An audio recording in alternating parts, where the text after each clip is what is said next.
Ebima, Ebima, Ebima, Ebima,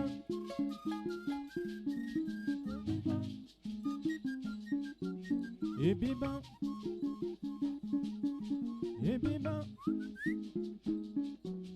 Ebima,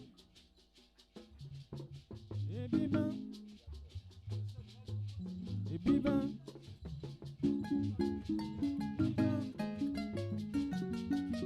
Ebima,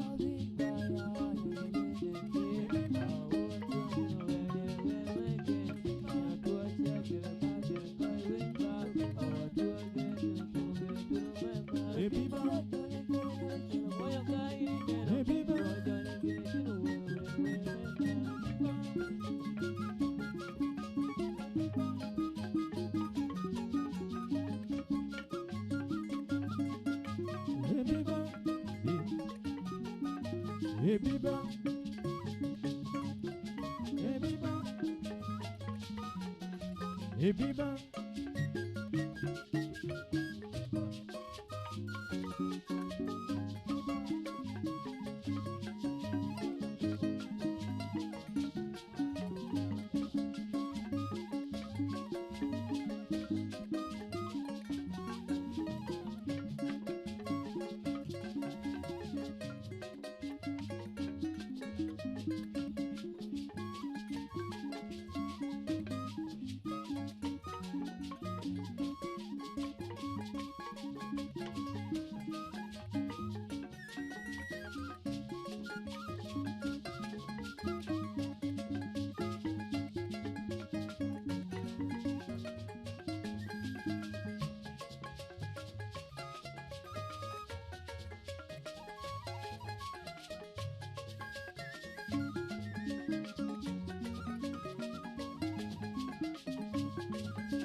Uganda, Uganda.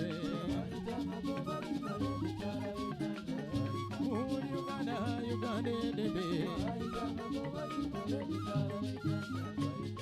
Uganda, debe.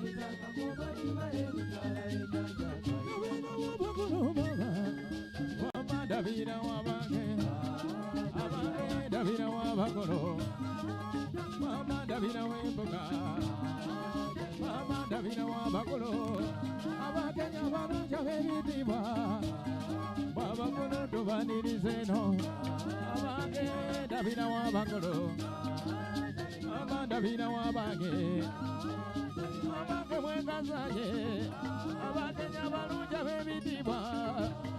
Baba guru tuani rizeno, ralero luna kurasanyo, amage tuani rizaba guru, wama tuani rizaba guru, wama tuani rizaba guru, amage mwekasaye, amage nyabaru jabebi diva, Baba guru tuani rizeno, ralero luna kurasanyo, Uganda, Uganda debe.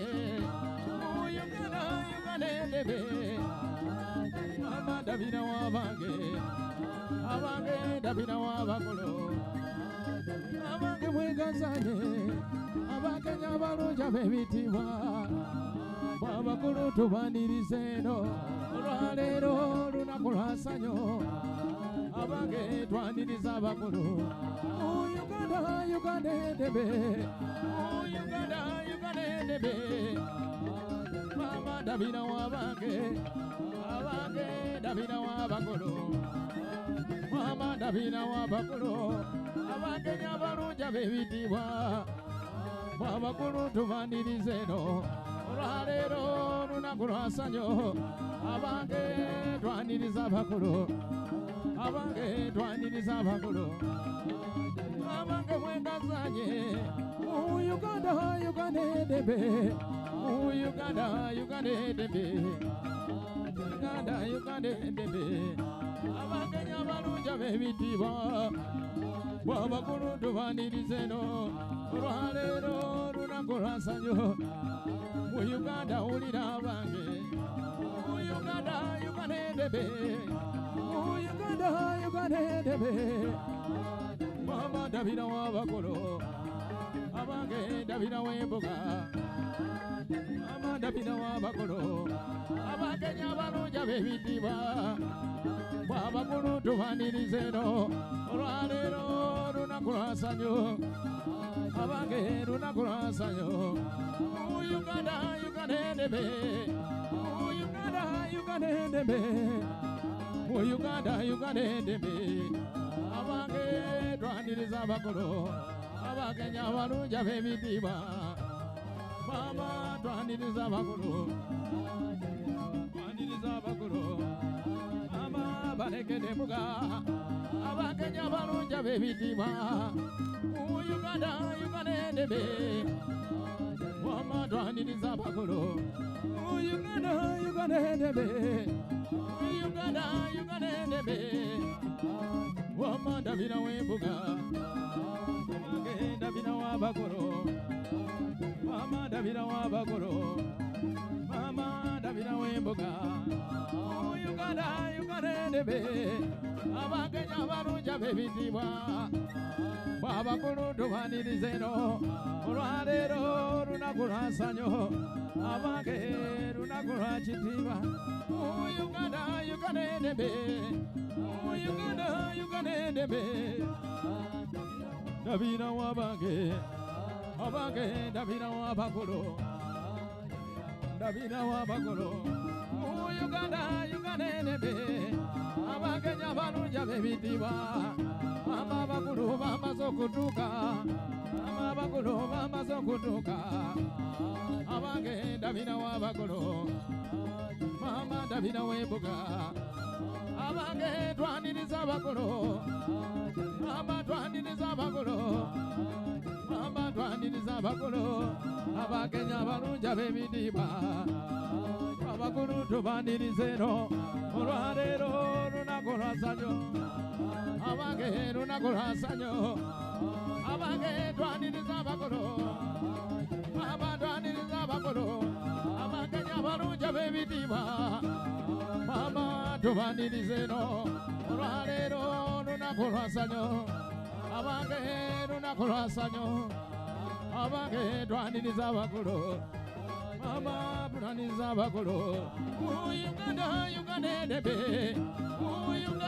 Uganda endebe abange nyabalunja bebitibwa abakulu bamaze okutuuka abakulu bamaze okutuuka abange nyabalunja bebitibwa abakulu tubanirize no mama ndabirawo abakulu mama ndabirawo embuga abange ndikakujundalide nendalira ndalide abange ndikakujundalide ulina ndikakujundalide mama ndikakujundalide abange ndikakujundalide ndalira ndalide ulina ndikakujundesunize abange ndikakujundalide no mama ndikakujundalide abange ndikakujundalide mama ndikakujundalide no abange ndikakujundesunize ulira ndikakujundalide no abange mama ulira ndikakujundalide ulira ndikakujundesunize jiki abange ndikakujundalide mama ndikakujundalide no abange ndikakujundesunize no mama ndikakujundalide no mama ulira abange ndikakujundesunize no abange abange ndikakujundalide mama ndikakujundalide mama ndikakujundesunize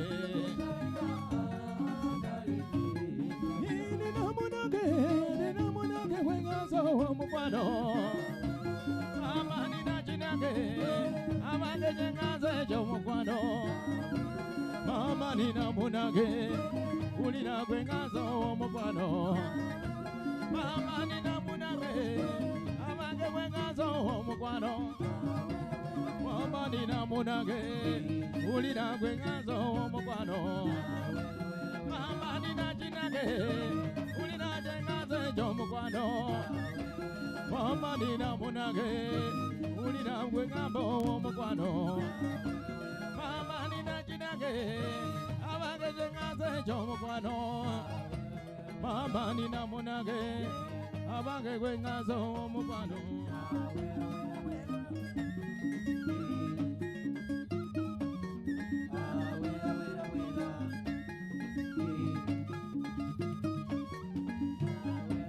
mama ninamunage abange gwengazo omukwano mama ninakinage ulira jengazo ekyomukwano abange ninamunage ulira gwengazo omukwano iyo omusango gw'abanene gwegaludde bantwala empisa gye bazala bange omusango gw'abanene gwegaludde bantwala empisa gye bazala ulira bange ndigenda n'abaana bantwala empisa gye bazala omusango gw'amakulu gwegaludde bantwala empisa gye bazala mama omusango gw'amakulu gwegaludde bantwala empisa gye bazala bange ndigenda n'abakulu ab'emidiba bantwala empisa gye bazala ulira bange omusango gw'abakulu ab'emidiba bantwala empisa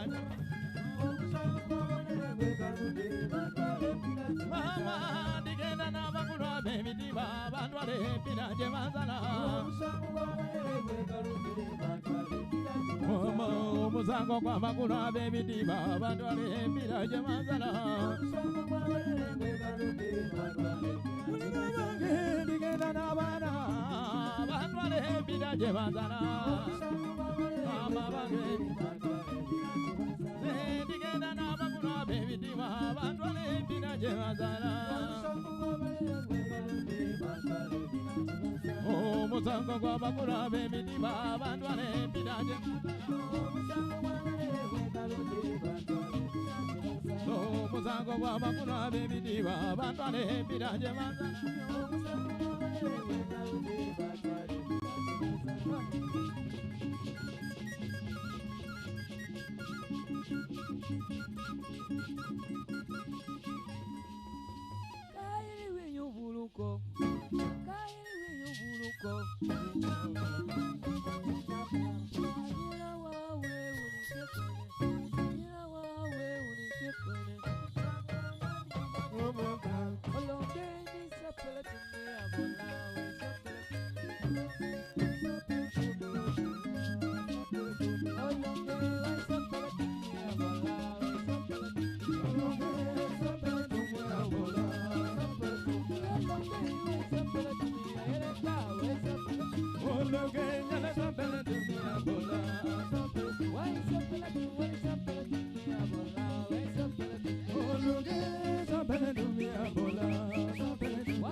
Ugandan story isn't a new one. It's not about where we come from. It's about what can be accomplished when we're working, living, and growing together. It's about speaking the same language, the language of progress. We're Ugandans, building Uganda with Ugandans, skilling Ugandans and developing competencies required in the oil and gas sector, partnering with Ugandan businesses to achieve greatness.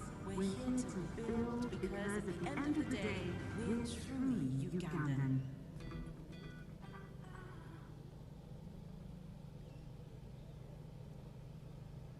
Total Uganda began operations in the Lake Albert region in 2012 following the farm down by Tullow Oil to Sinop and Total E&P Uganda.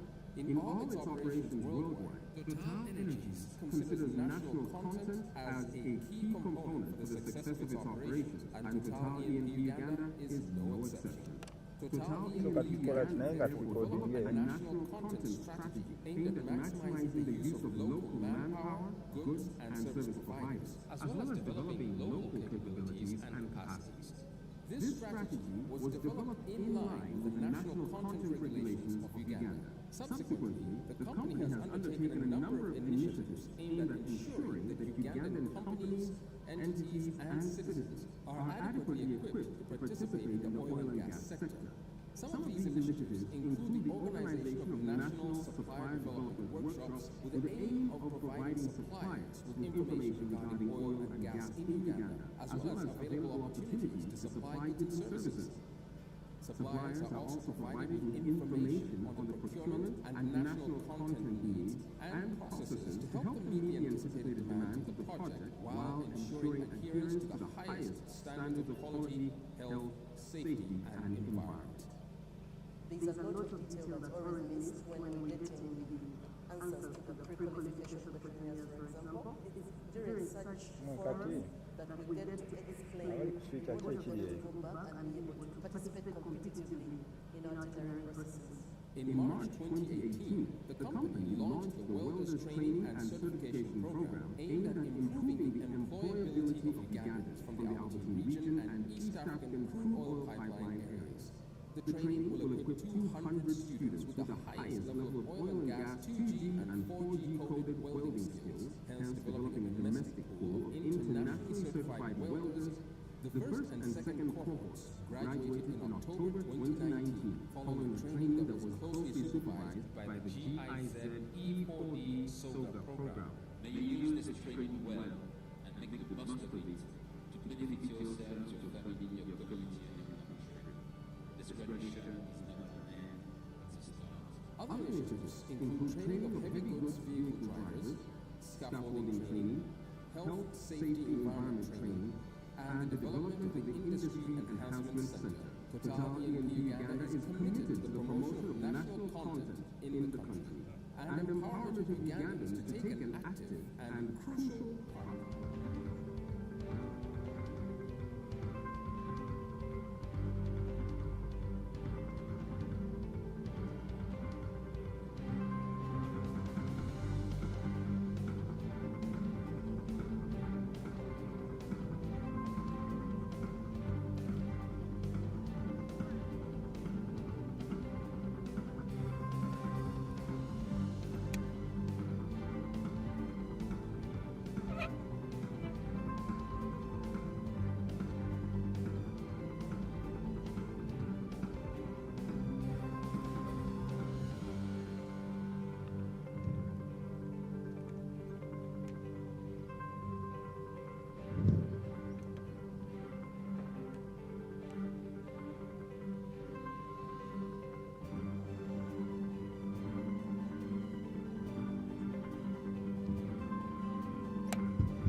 I think what place your camera here, if you go there, so you go there.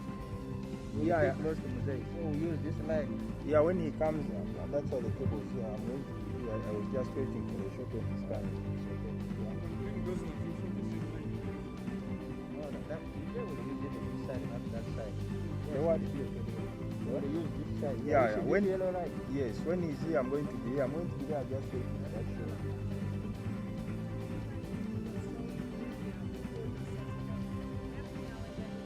Our work sends the picture out. If we don't have image, people behind us are not important. We don't do this. I know, but every time we have this, every time.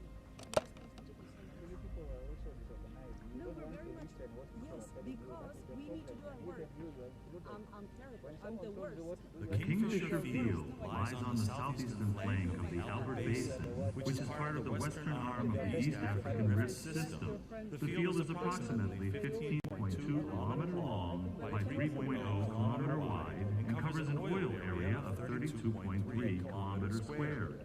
The Kingfisher Oil Field Development Project shall comprise the following facilities: construction of a 40,000 BOPD design capacity CPF, 4 well pads, From the media. No, anyone from the media. linking of the well sites to the CPF by production flow lines and water injection lines, And this is why you lake water intake pump station, permanent camp, No, you're still new. You don't know. supply base, safety check station, and temporary camp. We haven't been working now with COVID and all that. But I The know well fluid from the Kingfisher field will be transported to the Central Processing Facility, CPF, via flow lines from individual well pads. Crude oil from the 2 CPFs will be transferred to the delivery point at Cabal, which is 50 kilometers away by a feeder line. Associated gas shall be used as fuel for internal power generation and heating energy. Excess gas will be treated for LPG production by recycling C3 and C4.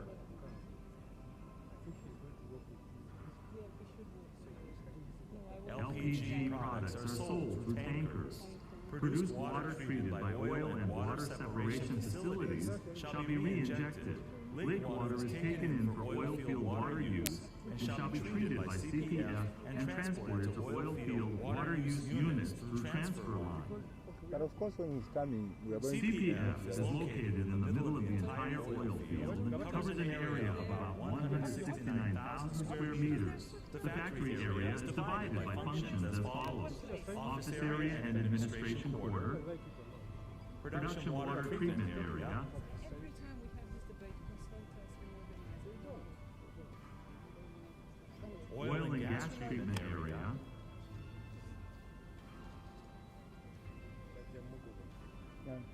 LPG storage and loading shed,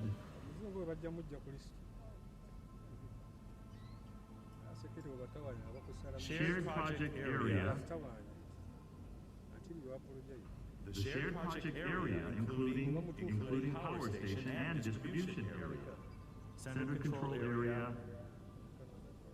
public water treatment and fire pump area, public equipment area, storage areas,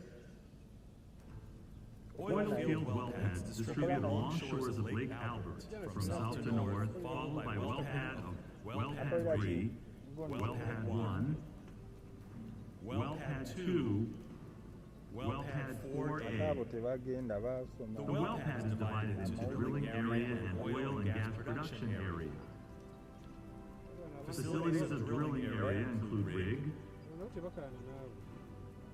mud pools, diesel generators, mud pumps, office containers, oil and gas production area include Christmas trees, wellhead control panel, multi-phase flow meter, chemical systems, pig.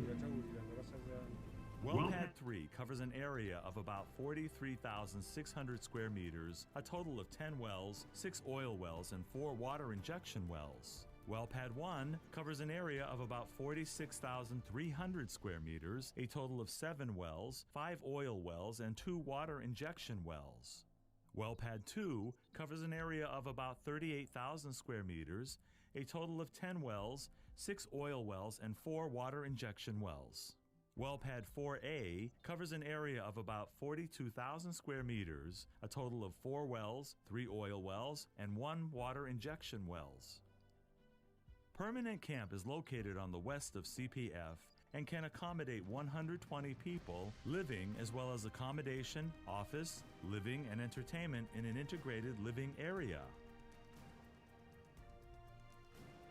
Lake water is taken in for oil field water use and shall be treated by CPF and transported to oil field water use units through transfer line. The safety check station located at the top of Escarpment Road for security and safety check purposes. There are 3 partners for Lake Albert Oil Development Project: Ugandan government, namely CNOOC Uganda Limited, Total ENP Uganda BV, and Tullow Uganda Limited. The operatorship of Kingfisher is held by CNOOC Uganda Limited. FEED engineering of Kingfisher Field Development Project is performed by consortium of COOEC and SEC, which lays a solid foundation for the subsequent EPC. Fully sail with strong wind on wide sea under broad sky, compose a new chapter with one heart and great aspiration. Under the leadership of CNOOC Uganda Limited, all staff with more enthusiasm, more active state, steadily promotes the project in accordance with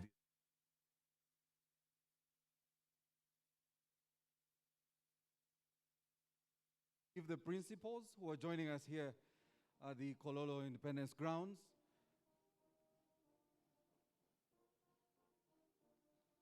I'll humbly request, as soon as the principals are settled in, we'll remain standing for the anthems and thereafter prayers.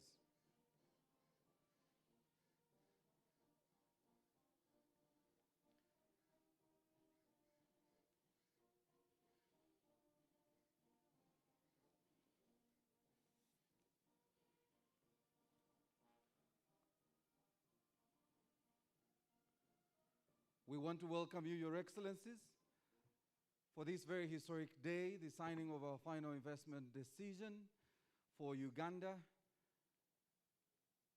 and the region. We want to welcome the honorable ministers and the different heads of the different missions. The anthems, please.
Son, and the Holy Spirit. Amen. Our beloved Father in heaven,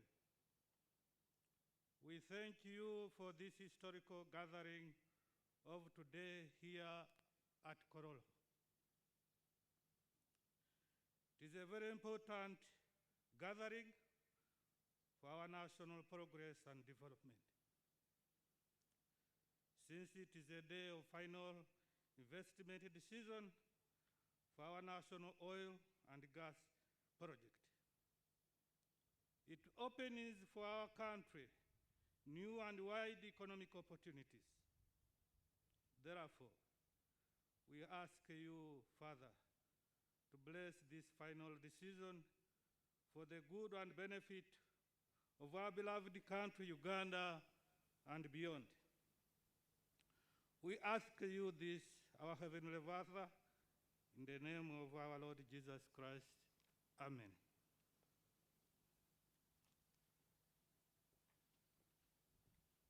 You may take your seats, ladies and gentlemen. Your Excellency, President Yoweri Museveni, President of the Republic of Uganda, Your Excellency, Dr. Philip Isdor Mpango, the Vice President of the United Republic of Tanzania, Your Excellency, the Vice President of Uganda,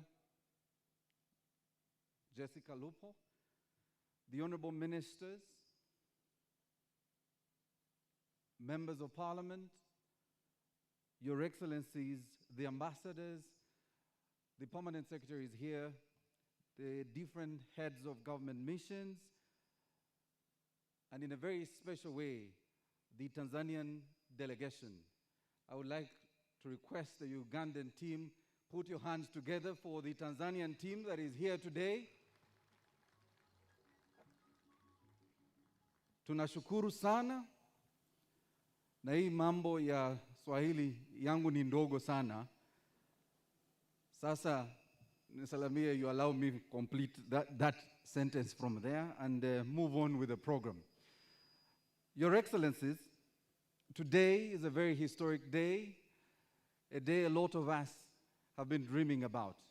But there is special people in this room that have been part of this close to over 30-year journey that will begin making remarks here today. But in a very special way, we want to recognize very important people. Our joint venture partners who are here, led by the Chair and CEO of Total Energies. You're most welcome, sir. Patrick, thank you so much for joining us. A round of applause, ladies and gentlemen. Also here, representing the Chairman Sinok is the President Sinok Uganda, Mr. Chen Xiaobao. Sir, for joining us. Our other joint venture partners who are here, the Tanzania team, and I want to, in a very special way, recognize the Tanzania Petroleum Development Corporation that is here, represented by their CEO,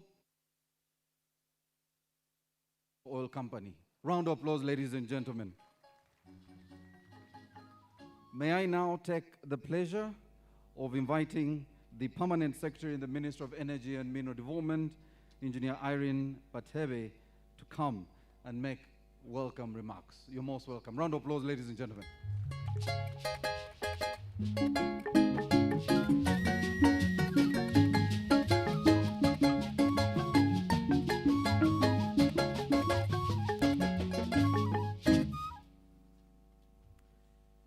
Your Excellency Yoweri Kaguta Museveni, the President of the Republic of Uganda, Your Excellency Dr. Philip Isdor Mpango, the Vice President of the United Republic of Tanzania, Your Excellency Honorable Jessica Alupo, the Vice President of the Republic of Uganda, the Right Honorable Excellencies and Ambassadors and High Commissioners present, Honorable Ministers and from the Republic of Uganda and the United Republic of Tanzania, the CEO and Chairman for Total Energies, Mr. Patrick Puyane, the President, CNOOC Uganda, the Board Chairman, the Uganda National Oil Company, Mr. Emmanuel Katongole, the Board Chairperson of the Petroleum Authority of Uganda,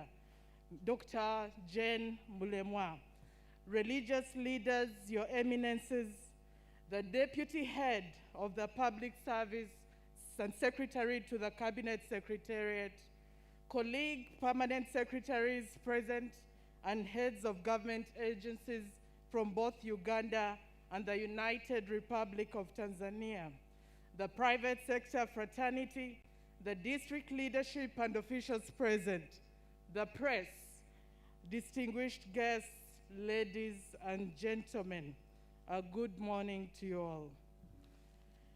Today is a monumental day in the history of our two sisterly countries. It is therefore an honor to welcome you on behalf of the Ministry of Energy and Mineral Development to this auspicious occasion of the announcement of the final investment decision for Uganda's oil and gas projects.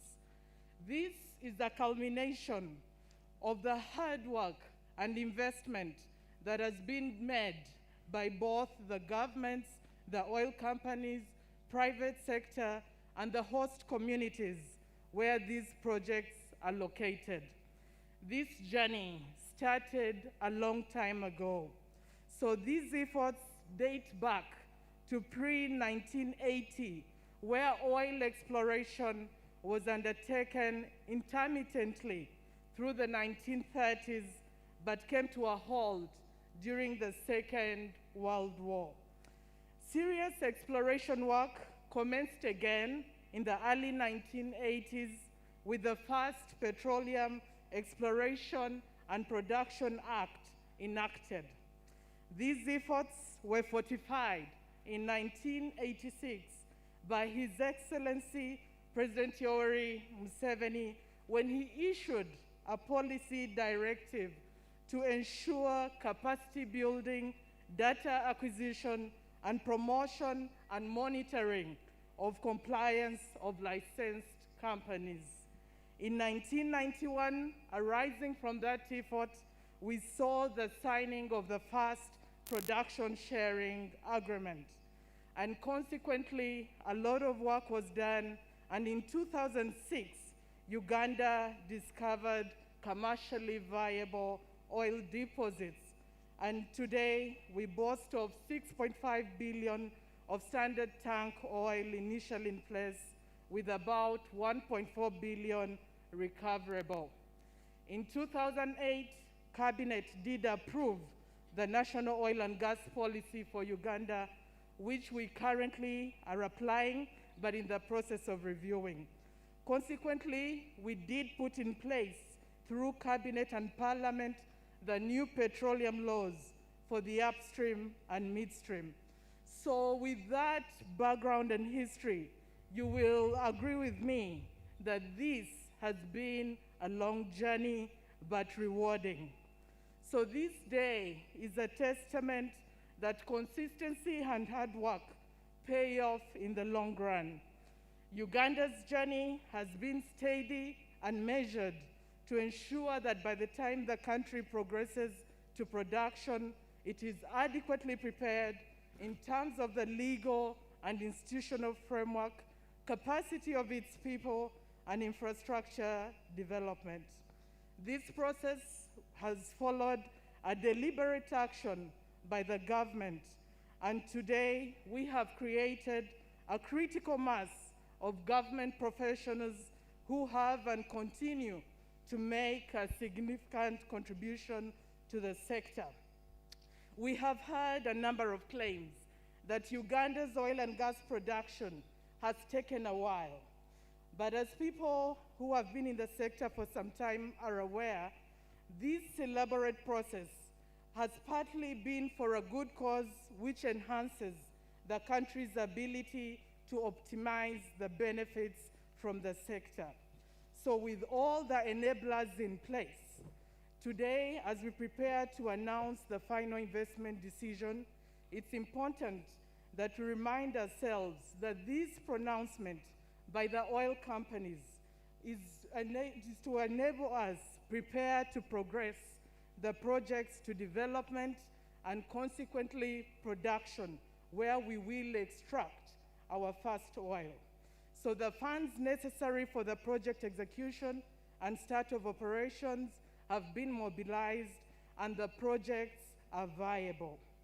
So Your Excellencies, with your continued visionary leadership, we are confident that Uganda and the United Republic of Tanzania will benefit from this project, and the proceeds from the industry will contribute to eradication of poverty and create lasting value to society. So as technocrats, we want to appreciate the efforts of our predecessors who built the foundation that many developments, including this final investment decision today, are built upon. Of course, some of these senior citizens include the Senior Presidential Advisor, Dr. Fred Kabagambe Kalisa, who is here today with us, and Mr. Kashambuzi Ruben, who is now in full retirement, and he did send his regards. There are additional other members of Mr. Robert Kasande, the current Permanent Secretary of the Ministry of Justice and Constitutional Affairs, and of course, Mr. Ernest Rubondo, the Executive Director of the Petroleum Authority of Uganda. Together with that team, we have Mr. Hani Malinga, the current Director of Petroleum in the Ministry of Energy and Mineral Development. So those are the pillars, the shoulders on which we stand today. And we are seeing a new generation that is ready to continue that effort as undertaken by our senior predecessors. So in terms of the next steps, and as I prepare to close, in walking this rewarding journey, we have moved together with a number of government, ministries, departments, and agencies who have been supportive in the process leading to FID.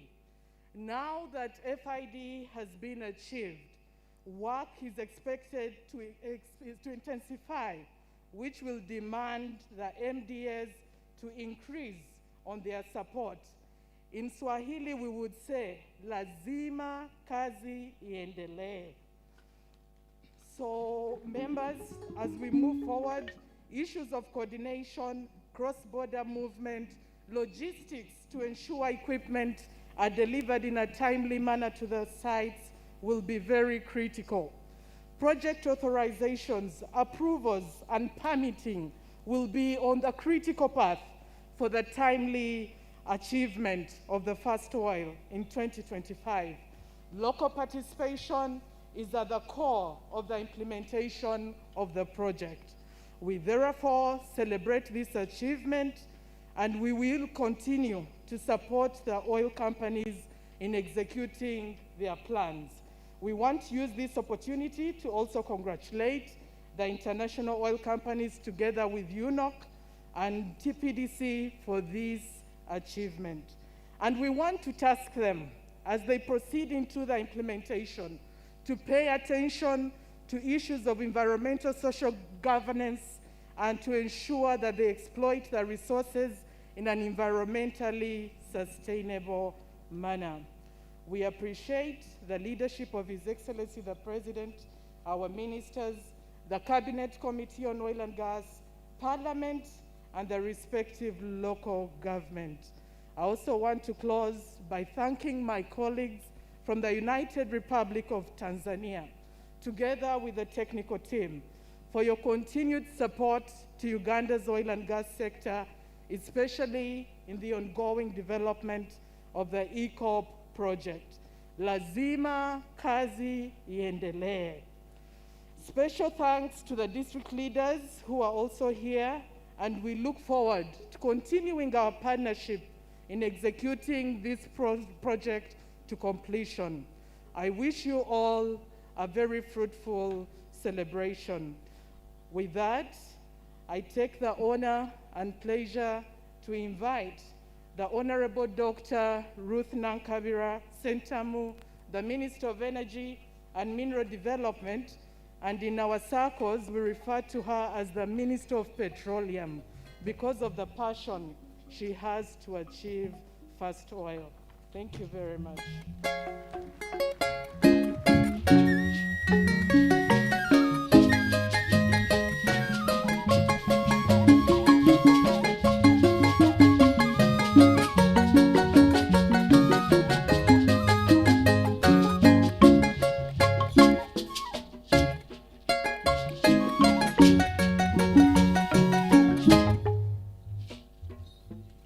Thank you very much, my peers. Your Excellency, General Yoweri Kaguta Tibuhaburwa Museveni, the President of the Republic of Uganda, and the National Chairman of the National Resistance Movement Party. Your Excellency, Dr. Philip Mpango, the Vice President of the United Republic of Tanzania. Your Excellency, Major Jessica Alupo, the Vice President of the Republic of Uganda and a woman MP for Katakwi District. Your Excellencies, the Ambassadors and High Commissioners present, my colleagues, Honorable Ministers present from both Uganda and the guests from the United Republic of Tanzania, our good partners, the CEO of Total, the CEO of CNOC, the board chair of UNOC, PAO, and TPDC, the head of public service, who is our secretary to cabinet, the permanent secretaries present, and the heads of government agencies, our colleagues from the private sector fraternity,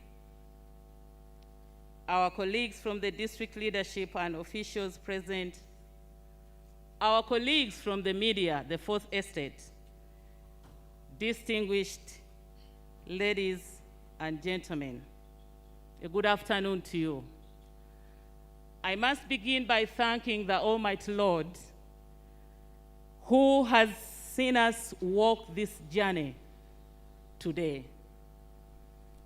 And I appreciate the contribution of all of you who have contributed to the achievement that we are about to witness this afternoon. As Ugandans, it is indeed an exciting day. This is the day that the Lord has made for us to witness yet another important milestone of the announcement of the final investment decision for the oil and gas projects in Uganda.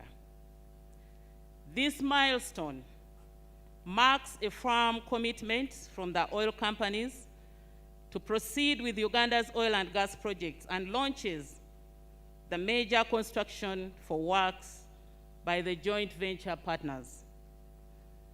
I would like to thank you, our joint venture partners, Sinoco Uganda Limited, Total Energies, E&P Uganda, and the government of Uganda through Uganda National Oil Company, our own baby company, for this historic occasion, which now puts us on the path to achieving the first oil in 2025, as agreed in April 2021. Announcing the first oil to come out in 2025 is not only a social statement, socio-economic statement, but a political statement for us as Ugandans and also as East Africa at large. Therefore, we should not retreat, we should not surrender. We have to walk the journey until we see this first oil. Your Excellencies, we are glad to celebrate this journey, as my permanent secretary elaborated earlier, that it started way back, and especially in 2006, when Uganda discovered this commercial oil and the gas reserves that we have, and through partnership and collaboration between government and the oil companies, petroleum production licenses were issued to oil companies and various commercial agreements executed. The country is now more confident than before, and we hope that we will reach the destination. The country discovered commercial quantities of crude oil, and this was followed by the issuance of 9 petroleum production licenses to oil companies in 2012 and 2016. The oil resources discovered so far, the Permanent Secretary has told us, stands at 6.5 billion barrels as stock tank oil initially in place, with about 1.4 billion barrels recoverable. And I'm sure that Uganda still has more potential to get more oil. Since 2014, the government and the oil companies have been walking a journey for commercialization of petroleum, and a memorandum of understanding was signed. The commercialization plan considers the development of the crude oil export pipeline and oil refinery. The development of the 2 projects is progressing. In order to progress with the development of Uganda's oil and gas projects, government and the oil companies agreed to the following to be undertaken to facilitate the achievements of the final investment decision. 1, amendment of the production sharing agreements to improve the economics of the upstream. 2, amendment of the Income Tax Act to reflect the amendments in the production sharing agreements. 3, conclusion of the farm down transaction by which Tullow was selling its entire interest in Uganda's upstream to Total. And 4, conclusion and signature of the host government agreements for the East African crude oil pipeline. 5, enactment of enabling legislation for the East African crude oil pipeline project, conclusion and signature of the tariff and transportation agreements for the East African crude oil pipeline, and conclusion and signature of the shareholders agreement for the East African crude oil pipeline. I am happy to note, Your Excellencies, that the above requirements have been achieved between government and the oil companies, and that has facilitated the ceremony we are having today. I must appreciate all of you, the Attorney General's chambers, and all of you colleagues that have seen this achievement through.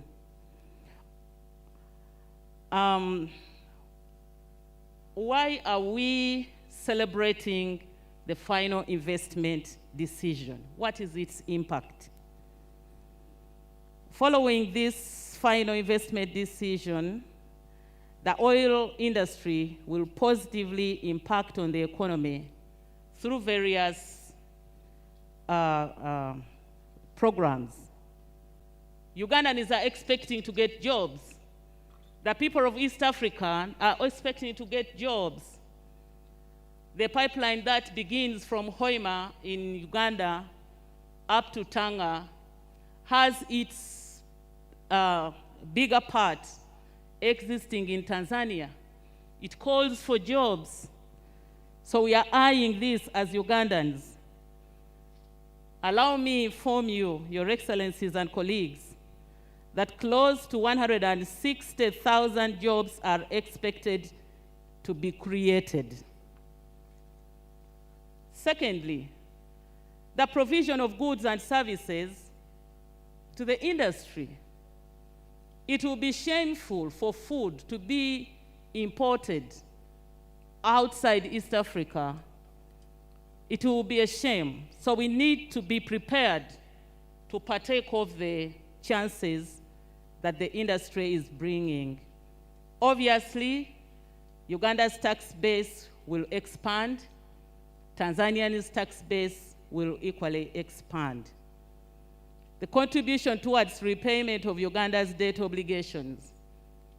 Sometimes we feel we are captives when it comes to looking for funds to invest in these important projects, and we are told you cannot move, you are reaching the red line.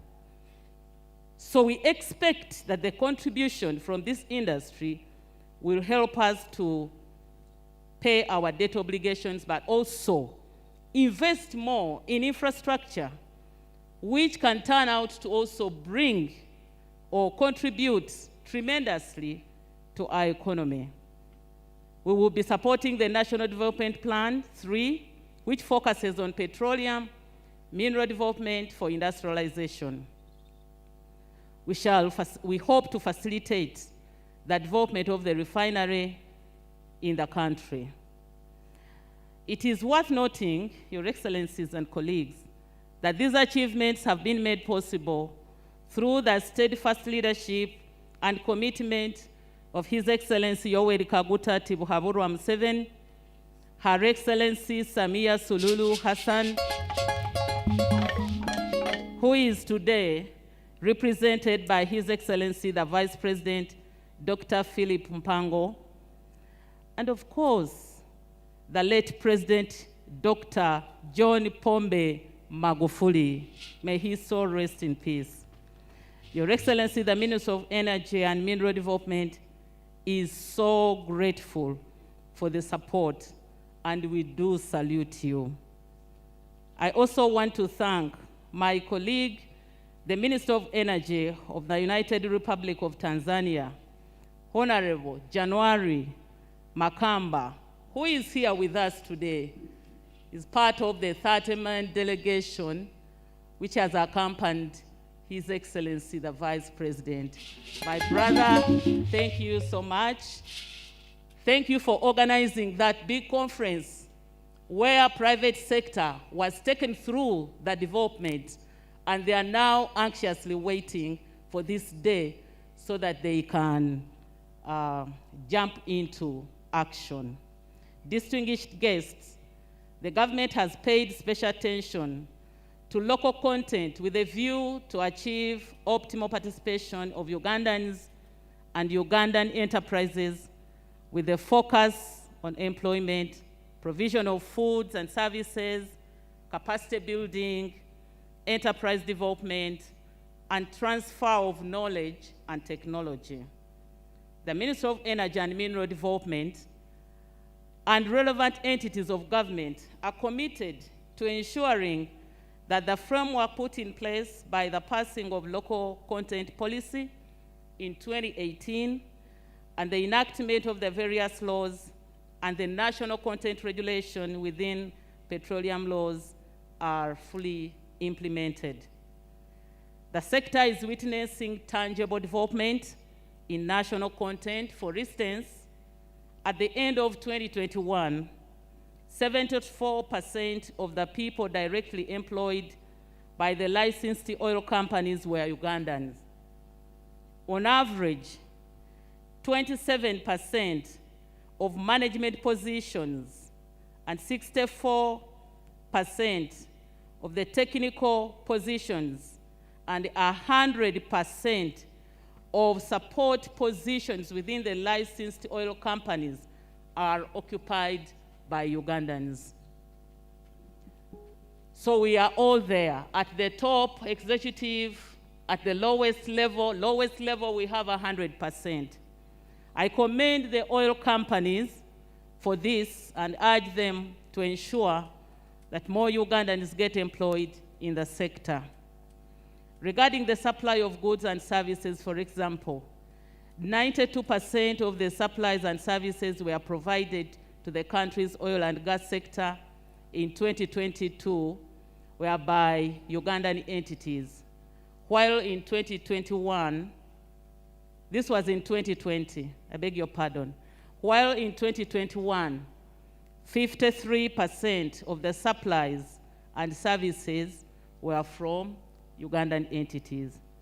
Some of the services provided by Ugandan companies include human resource services, construction, agriculture and crop development, environmental and waste management services, broadcasting services, housing, hotel accommodation, and office rental services, security services, ICT accessories and services, education management services, insurance, vehicle hire, tracking and maintenance, medical services and equipment, and legal services. So tune yourself to see where you belong. The chances are still there.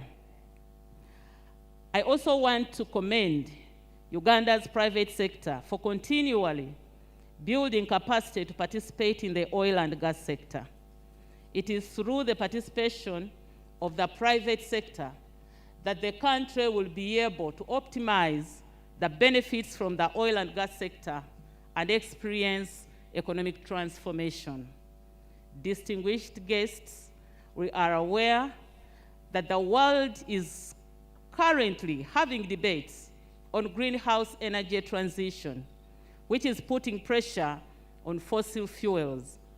And in this regard, we are aiming at sustainable exploitation of oil and gas resources by ensuring the deployment of appropriate technologies and encouraging the utilization of LPG, liquefied petroleum gas, instead of firewood and biomass.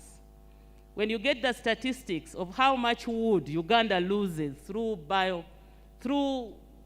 cooking firewood, you can be disappointed. Million cubic meters of wood is being wasted because people are looking for firewood. So as we listen to the world drumming for clean energy and energy transition, we should remember that there are countries like Uganda, which used to be so green, where we used to have so many forests, which are dwindling because people have to look for firewood for cooking.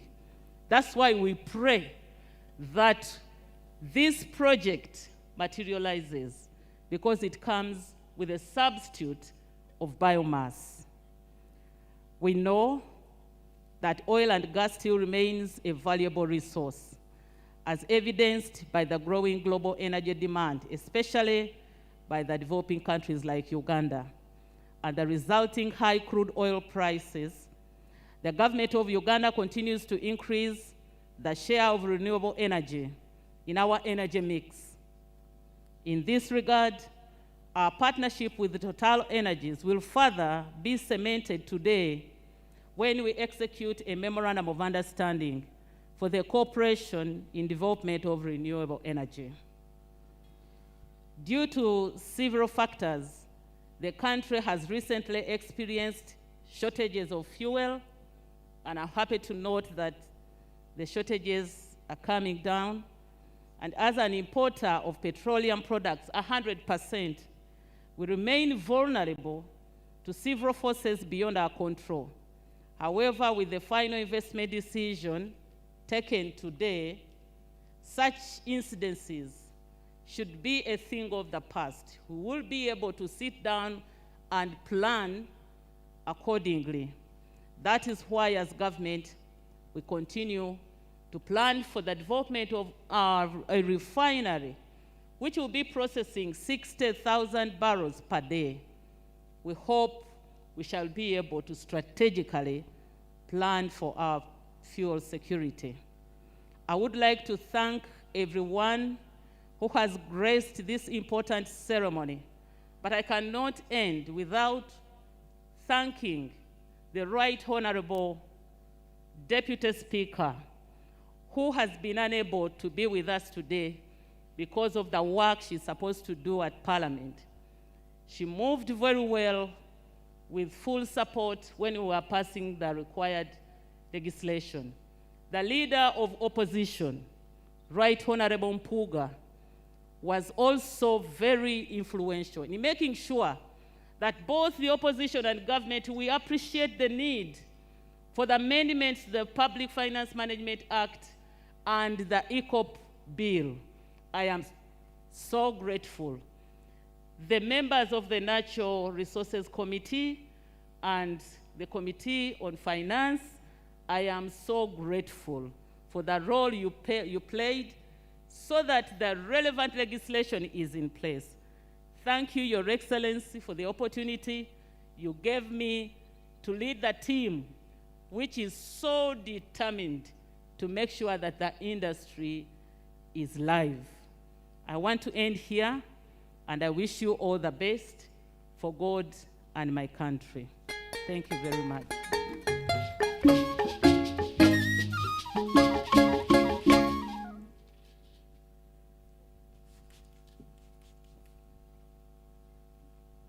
Ladies and gentlemen, another round of applause for the Honorable Minister.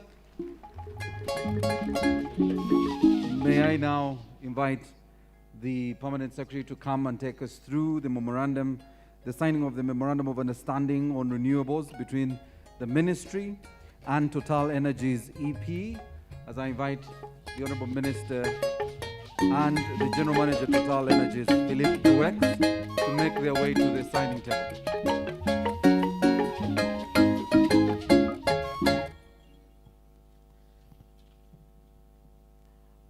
Your Excellencies, the President of the Republic of Uganda and the Vice President of the United Republic of Tanzania, given the global movement to the development of renewable energies and the need to address issues to do with climate change, we are seeing a number of international oil companies transforming from just being oil and gas companies into the renewable energy industry. Total Energies has just rebranded from Total to Total Energies to speak to this global movement. So Total Energies is expanding its portfolio in Uganda to venture into the renewable energy space.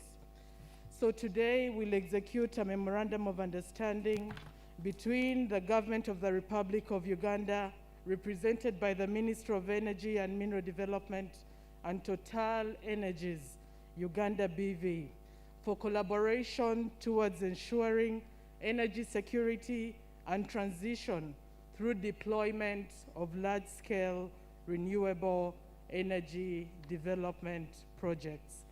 So the main objective of the Memorandum of Understanding is to advance renewable energy technologies and innovation through identification of areas for collaborative research and development of commercial solar, both photovoltaic and concentrating solar power. They'll also venture into wind, geothermal, low carbon hydrogen, and grid modernization technologies, with a target of developing 1 gigawatt of installed capacity by 2030. Your Excellencies, that's the purpose of the Memorandum of Understanding. Thank you.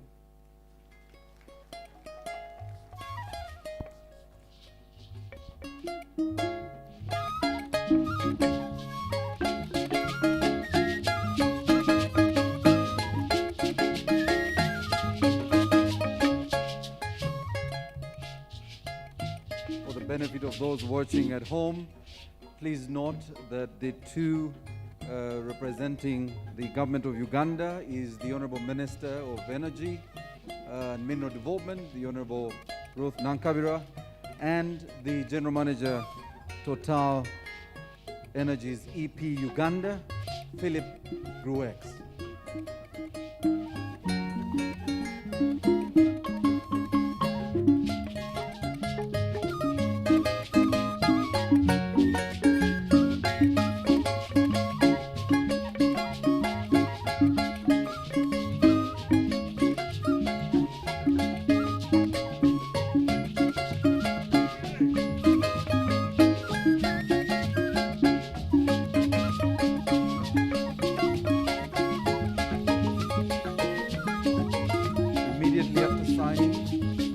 parties will have a photo moment for members of the fourth estate, and we will have that managed by our protocol team. And thereafter, ladies and gentlemen, I will welcome you to turn to the screens as I prepare the team to run you through Uganda's journey to fast oil. That's a documentary that will be running very shortly, immediately after this signing ceremony of the Memorandum of Understanding on Renewables between the Ministry of Energy and Mineral Development and Total Energies EP Uganda.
Ladies and gentlemen, a round of applause.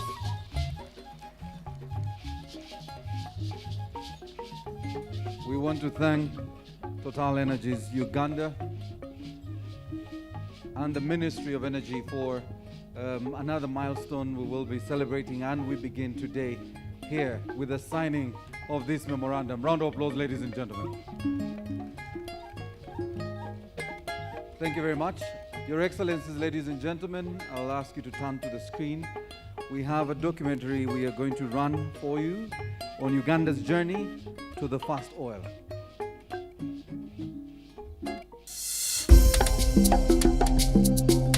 Uganda, the Pearl of Africa, is home to vast savannas, abundant wildlife, and a diverse group of people with rich cultures. In 2006, His Excellency President Yoweri Museveni announced that Uganda had discovered oil after years of exploration in the country's western region. On the 6th of January 2006, when a commercial discovery was made, many countries drill, but you don't find the commercial discoveries. We had a national Thanksgiving prayer led by the President of Uganda, and I remember there was also the President of Burundi. The oil and gas resources that have been discovered in Uganda are close to 6.5 billion barrels of oil. And as you are aware, there's nowhere in the world do you ever recover everything from the ground because of the technology and the type of oil fields they are in. For Uganda, we expect to recover about 1.4 billion barrels out of those 6.5 billion barrels that have been discovered. The Albertine Graben, also known as the Lake Albert Basin, lies on the western border of Uganda and the eastern border of the Democratic Republic of the Congo. The amount of money that has been invested so far in exploration and appraisal is somewhere around $3.8 billion. And this $3.8 billion has been used to find 6.5 billion barrels of oil. The cost of finding oil in Uganda is very low. It's less than $1 per barrel. This is a very interesting number because around the world, actually, we find that finding costs of oil in other parts around the world are actually around $5. So you can see that the aspect of managing costs has been done well by Uganda so far.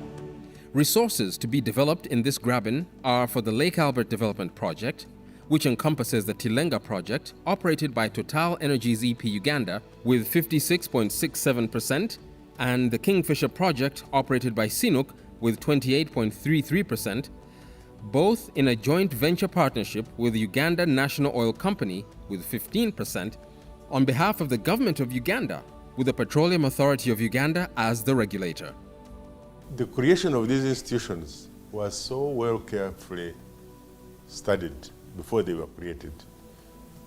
And they were thoroughly scrutinized and established. The journey has been slow but sure, and the basics have been put in place, like the needed agreements.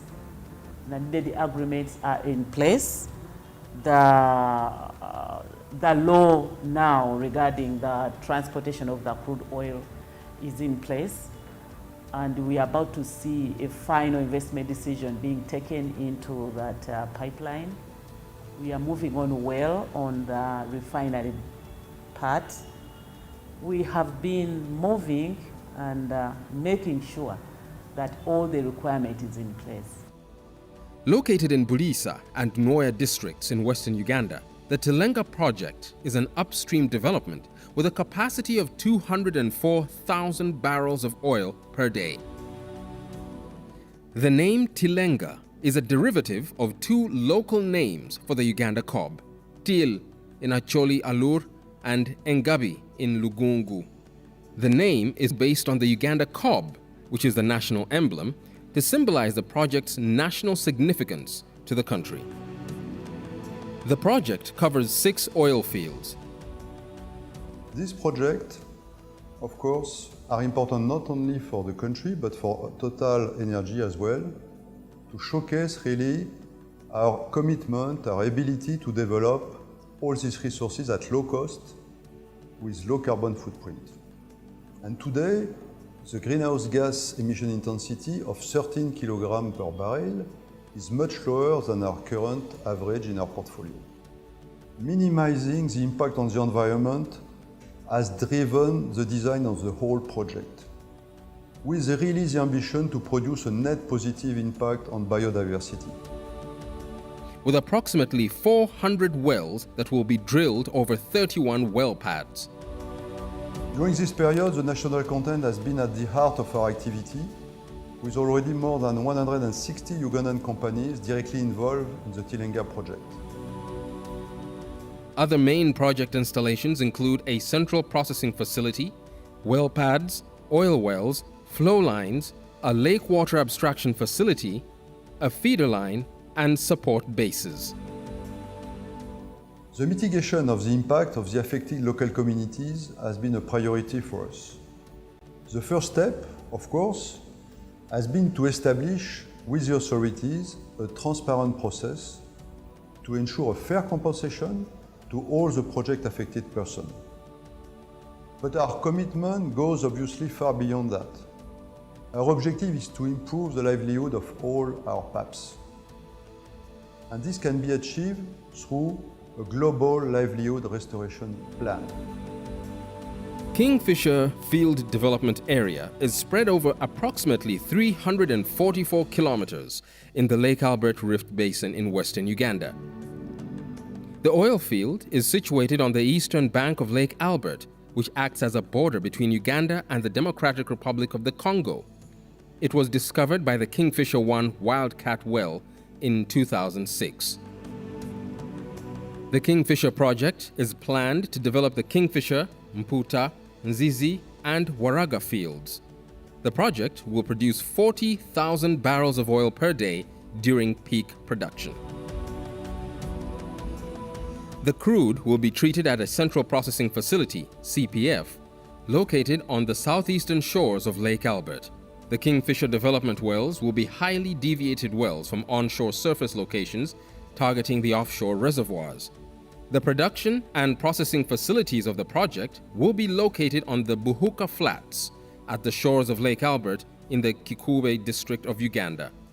ESIA report has been carried out by the party and has already approved by the relevant Uganda authorities.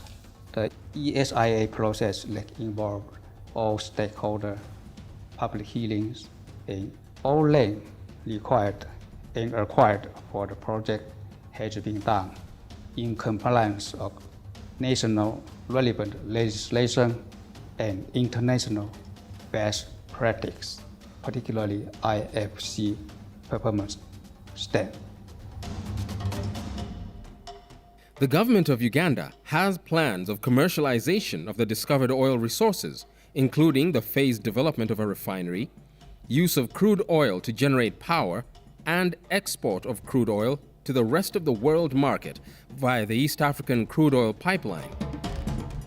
A 1,443-kilometer crude oil pipeline that will transport Uganda's crude oil from Kabale Hoima in Uganda to Chongoleani Peninsula near Tanga Port in Tanzania. The pipeline route was selected by the government of Uganda as the least costing and most robust route. The pipeline will be buried to minimize impact on the environment, with some facilities above the ground designed to ensure minimal environmental and social impact. The project is compliant with the Ugandan and Tanzanian national legislations and international requirements. Done what's called ESIAs, so environmental and social impact assessments, separately for Uganda and Tanzania, and had a long dialogue with the environmental agencies of the two countries, and those were both approved actually now in I think 2019 and early 2020. So a project of this nature is like a sort of gigantic jigsaw with many parts. And will provide opportunities, I'd say, both locally or within Tanzania and Uganda, but also globally. So we'll be doing some of the procurement and engineering overseas, but all the construction obviously takes place in situ, in country. That workforce itself will require a number of supporting services. What the FID moment means is that we have now behind us, I would call it, the preparation phase of the project, which has been in some respects a bit of a roller coaster ride, but a very wide-ranging preparation phase covering, I'd say, technical definition, the call for tenders, the placing of the contracts, all the preparation associated with land, the environmental and social impact assessments, and of course the negotiation and the completion of the commercial and legal framework. But to a certain extent, what today means is we put that behind us and we get into the real action. Most people relate to the East African Crude Oil Pipeline, the Tilenga and Kingfisher, but the breadth of projects is far bigger than the upstream and midstream, and UNOC's placement in those projects is quite critical. We are literally in these projects from reservoir to the consumer, or from cradle to grave of these projects. And that's how focused we are in contributing to economic transformation. The government of Uganda plans to develop 60,000 barrels of oil per day at a refinery set up at Kabale Buseruka sub-county in Hoima district. The refinery project includes a 2,111-kilometer-long multi-product pipeline that will evacuate refined products from the refinery to a storage terminal at Namwabula Mpigi district. Presidents Yoweri Museveni of Uganda and Samia Suluhu Hassan of Tanzania, Total Energies, China National Offshore Oil Corporation, Uganda National Oil Company, and Tanzania Petroleum Development Corporation in 2021 concluded the final agreements required to launch the major oil projects. With the EACOP project recently getting a go-ahead and the international oil companies, IOCs, announcing the final investment decision, FID, for Uganda's upstream and EACOP projects in February of 2022, Uganda is set to produce its first oil as early as 2025. The Lake Albert Development Project is expected to bring transformative opportunities and significant value to Uganda's socio-economic sphere. The companies taking FID basically implies that they are now making a firm commitment to progress the project, and the financing for the project has been locked in. We are now ready to move from the exploration and development stage, then ensure that we are finalizing aspects that will get us to production. Our journey into petroleum development has been long, but for a reason. And I would like us not to lose that patience, and I would like us to really contain our anxiety as we walk towards 2025.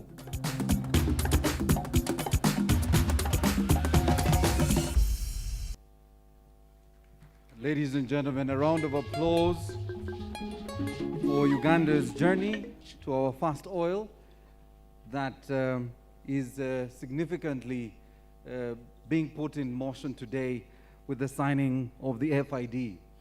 Your Excellencies, today on social media, as everyone was trying to understand the science of FID, many were asking the experts in the oil and gas sector to explain to the Wananchi what this means. And my brother James Musharire from Petroleum Authority tried to use the language that most people might be able to understand, but somebody said, I think you're saying so much English. Just tell us the money has started coming. So, Your Excellency, that's the expectation of the people of Uganda and the people of the region. And that said, allow me to invite the joint venture partners, but before that, the regulator. I want to invite the chair of the Petroleum Authority of Uganda, Dr. Jen Mulemwa, to come and make her remarks. You're most welcome.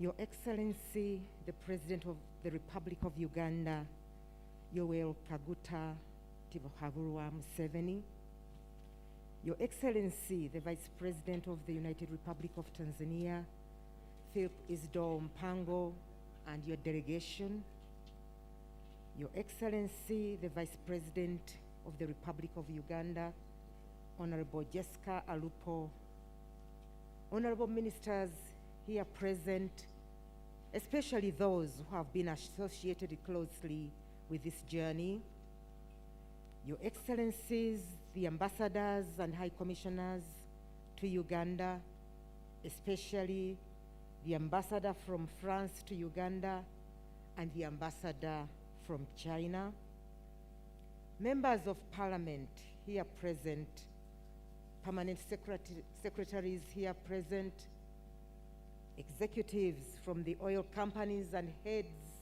of government agencies, inclusive of the local government, the board members and the executive director of the Petroleum Authority of Uganda, the board members and chief executive officer, the Uganda National Oil Company, the chairman and CEO of Total Energies, the general manager, Total Energies, the president, Sinoco Uganda Limited, the press, all invited guests, ladies and gentlemen. The Petroleum Authority of Uganda is delighted to join the whole country in celebrating this long-awaited announcement of the final investment decision for the country's oil and gas sector. The modern and consistent efforts that have led to this day started way back in 1986, when His Excellency the President Yoweri Kaguta Museveni sent our own Ugandan scientists to train in this very new oil and gas sector. And some of the first batches of trainees include Dr. Kabagambe Kalisa, whom you've seen here, Mr. Kashambuzi, as you've heard, is not able to join us, and then the newer crop that includes our own executive director, Mr. Ernest Rubondo. Then, in 2006, when commercial volumes of oil and gas were identified in the country, the efforts were intensified. And with this crop of Ugandans well-trained and conversant with the sector, the laws and regulations were put in place. And one of those laws and regulations put in place is the 2013 Act that established the Petroleum Authority of Uganda and the Uganda National Oil Company. Therefore, this announcement of the final investment decision is a significant milestone in the country. I want to emphasize that it comes with a lot of responsibility for us as the Petroleum Authority of Uganda, which is mandated with monitoring and ensuring compliance in all activities in the sector. It also comes with great responsibility to all stakeholders in the sector, as outlined by the Honorable Minister, Honorable Ruth Nankabirwa. The responsibilities are huge if we are going to maximize the benefits of Ugandans, the benefits from this sector to our country. I want to assure you of the commitment of the Petroleum Authority of Uganda in working together with all the stakeholders in the sector to regulate and to achieve sustainable exploitation of Uganda's oil and gas resources, while at the same time contributing to Uganda being a sound investment decision.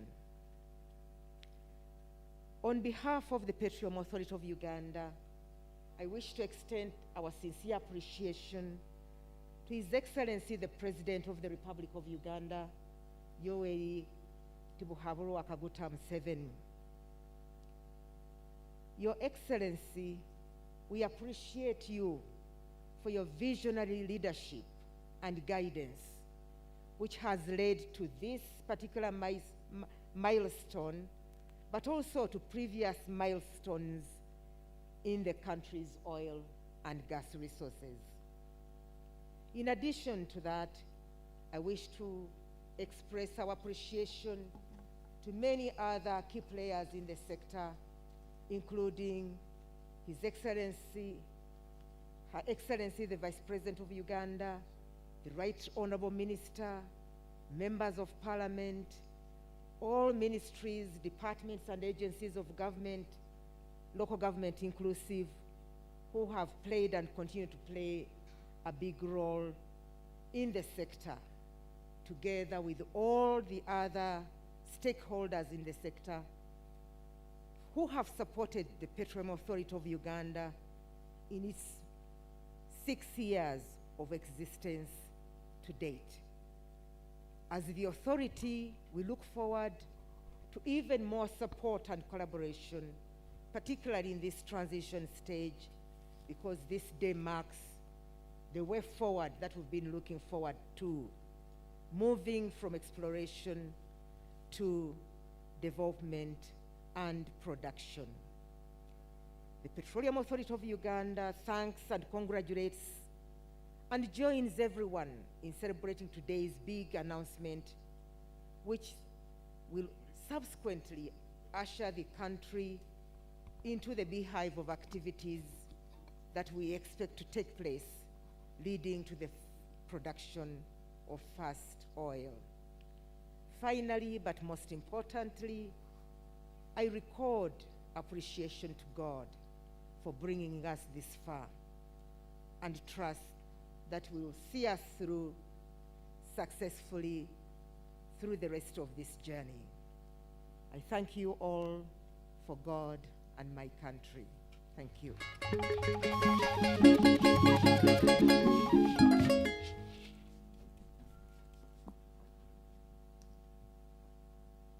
I now take the pleasure to invite the chairman of the board of the Uganda National Oil Company, Dr. Emmanuel Katongole to come and speak to us.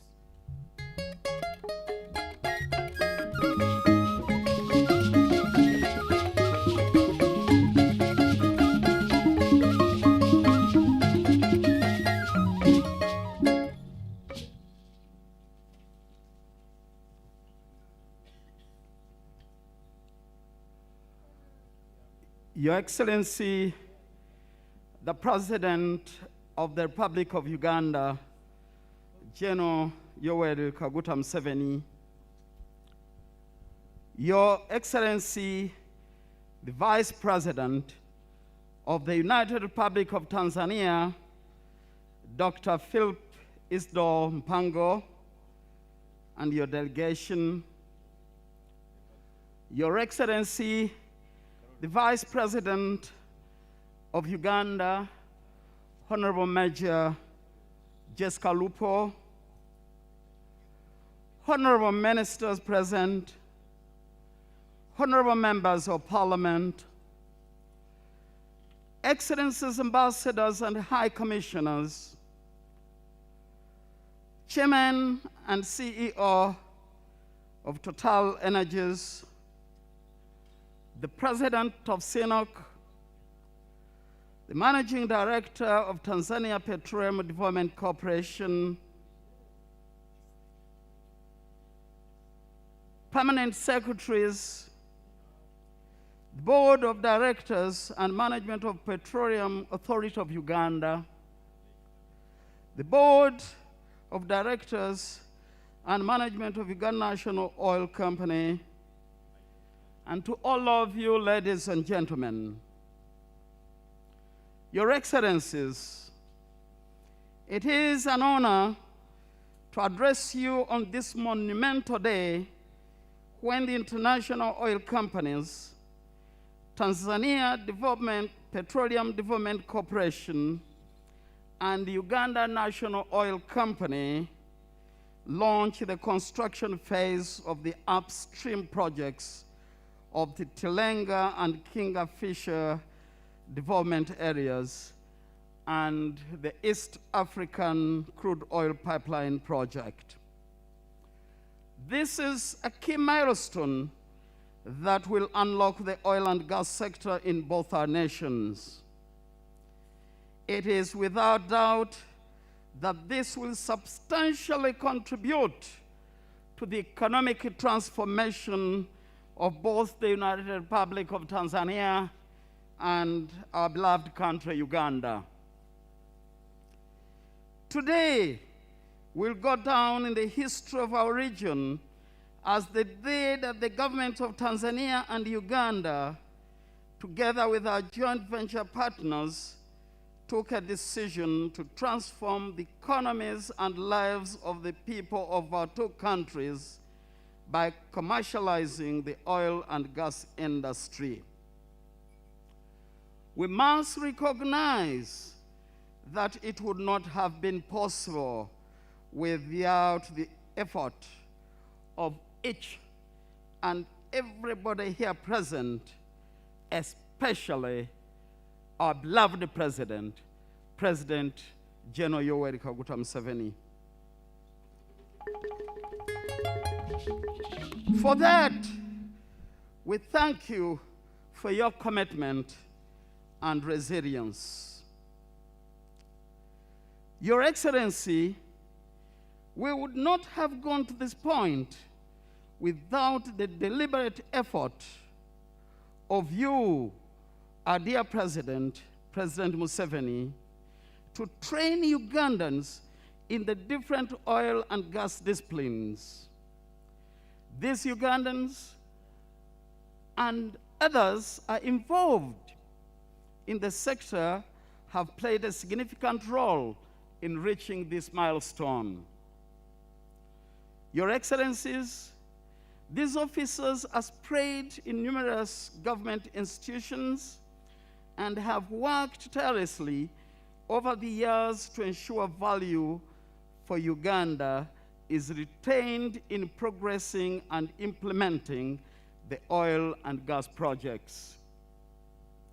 We would also like to thank Your Excellency patiently and wisely guiding this sector through all the stages of its development, including periods when difficult decisions had to be made. Your wisdom, decisiveness, and ability to bring partners to a meeting mind have made today possible. Your Excellency, we shall always remember when you have always told us to be patient. You have always told us that FID will come. You have always told us that FID would come at the right moment with the right conditions. And that right moment is today, and it is your day. If anybody does not know what the meaning of a visionary leader means, today is your answer. Your Excellency, please permit me, on behalf of the Uganda National Oil Company, and indeed our partners, to say a very big thank you to Her Excellency Samia Suluhu Hassan and the people of the United Republic of Tanzania for supporting and enabling the East African Crude Pipeline project.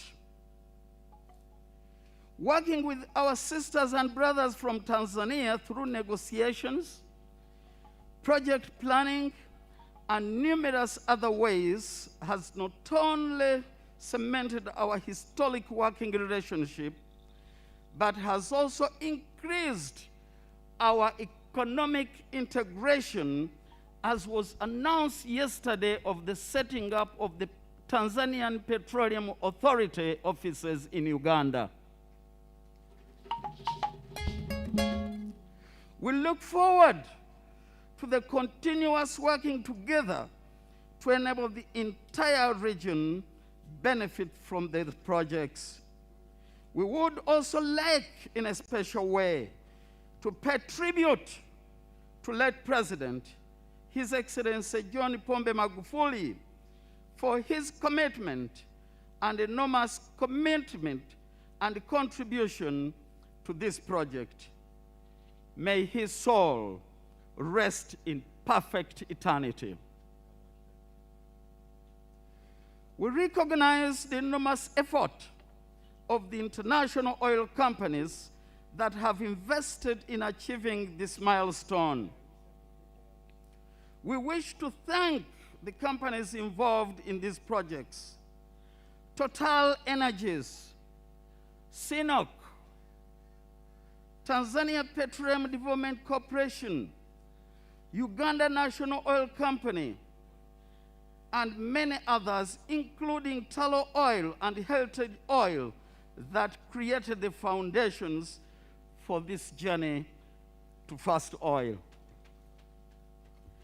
And to you, Chairman and CEO Patrick Poyeni, and your colleague from CNOOC, my request is one.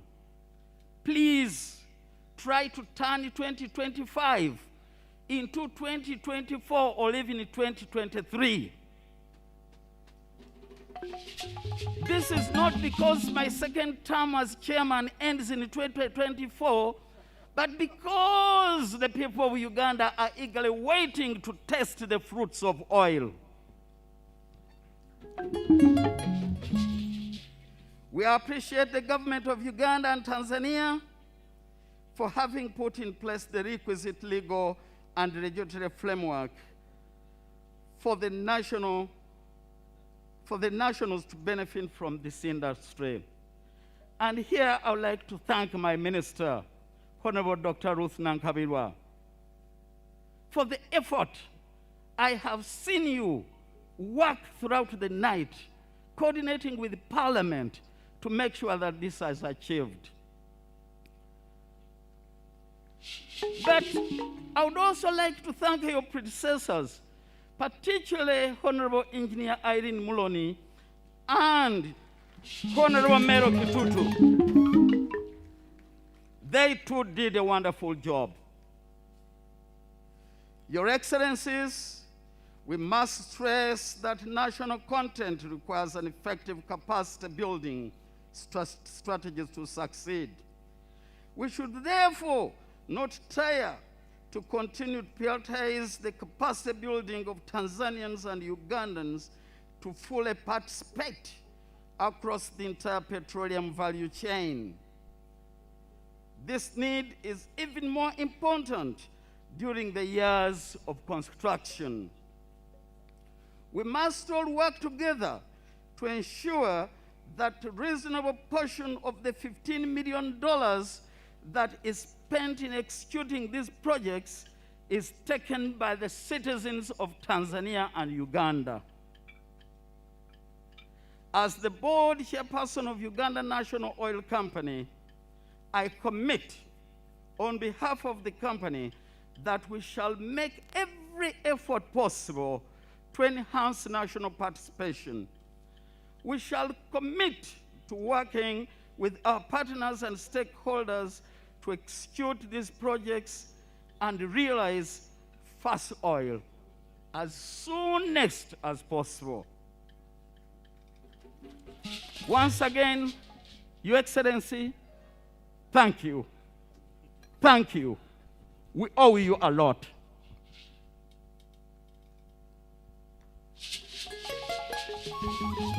And to you, our brothers from Tanzania, again, thank you. Our partners, thank you. Let's all do whatever it takes to rebuild and always make the Pearl of Africa the best in the world. I thank you.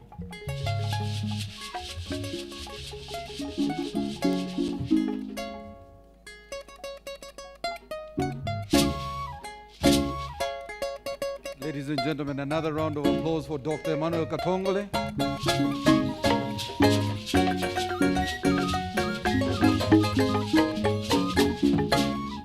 I now take the pleasure to invite Dr. James Matarajio, the Managing Director, Tanzania Petroleum Development Corporation, to come and make his remarks. You're most welcome. Karibu.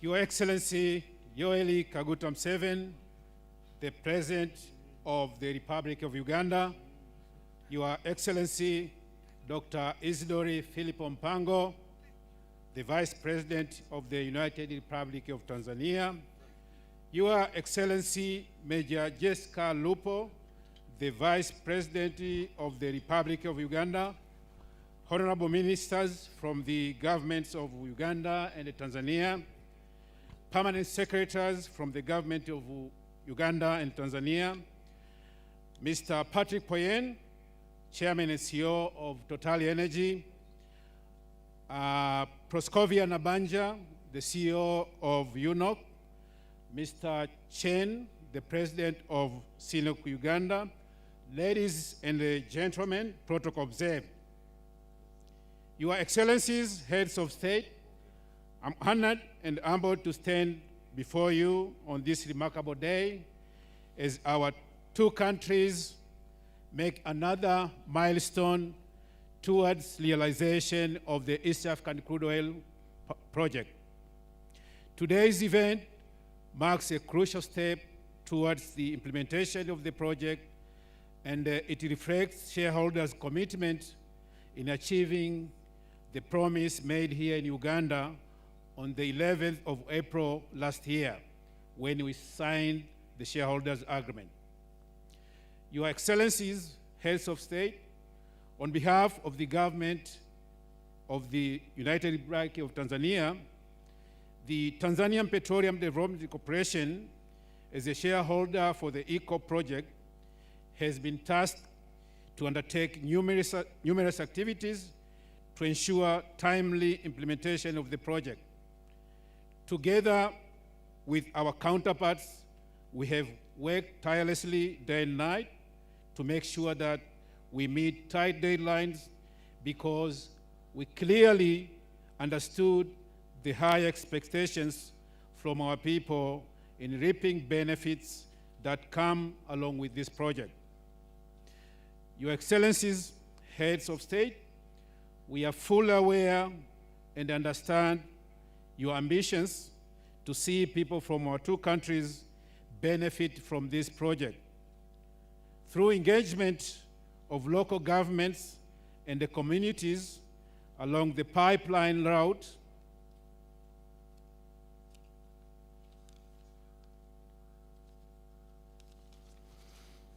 we have continued to raise the awareness and at the same time preparing local communities for their participation in this very important project. Much so, we have made initiatives to empower locals to be able to competitively participate in various project tenders. We have also provided sponsorships opportunities to young technicians to develop their skills in areas related to project requirements during construction and operation phases. Your Excellencies, heads of state, implementation of these cross-border projects builds a strong alliance between our two countries, and more importantly, it puts the two countries in, very strategically on the world energy map. We are positioning the two countries from East Africa high on the list of countries with the state-of-the-art energy infrastructure. Considering the investment cost of the project, we believe that it will have a positive effect to our generations for many years to come. Your Excellencies, Head of State, allow me once again to sincerely convey my appreciation for being here today to mark this important project milestone. It's our courage and the guidance that has steered us to reach this far, and we are determined to achieve the desired objective for the project and therefore the development of our two countries with our heart. Asanteni sana.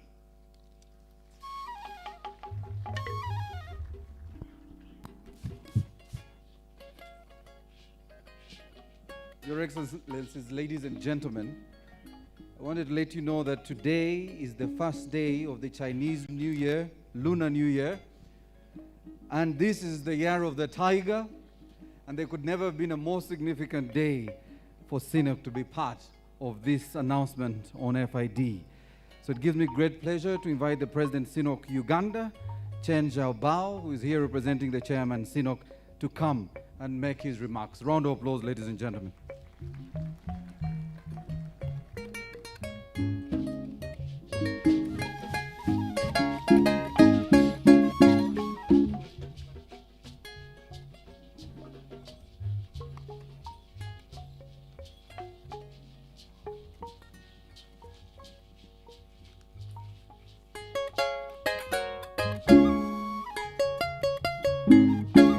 Excellency, the President of Uganda, Your Excellency, the President of United Republic of Tanzania,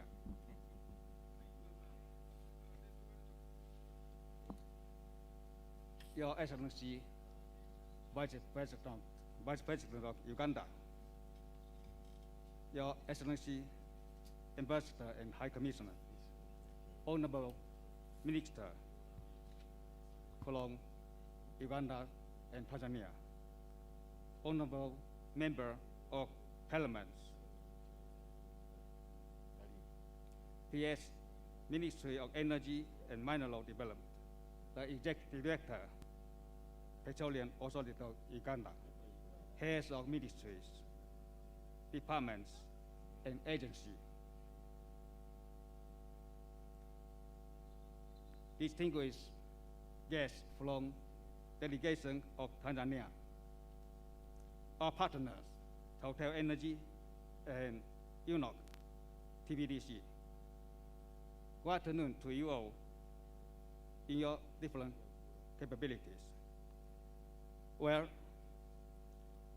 I must say that this is indeed an amazing day for all of us who are gathered here today. A day to celebrate and reflect upon how far we have come and the success we have achieved. Such a moment has been long awaited for this sector, and it gives me so much pleasure that it has finally come to pass. First and most, I thank you, Your Excellency, and the government team for the leadership and stewardship that you have accorded to us throughout this journey.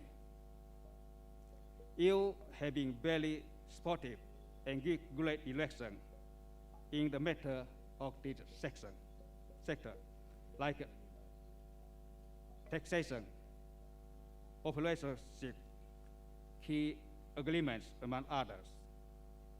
We appreciate this commitment to ensure sustainable development of the oil and gas resources in the country.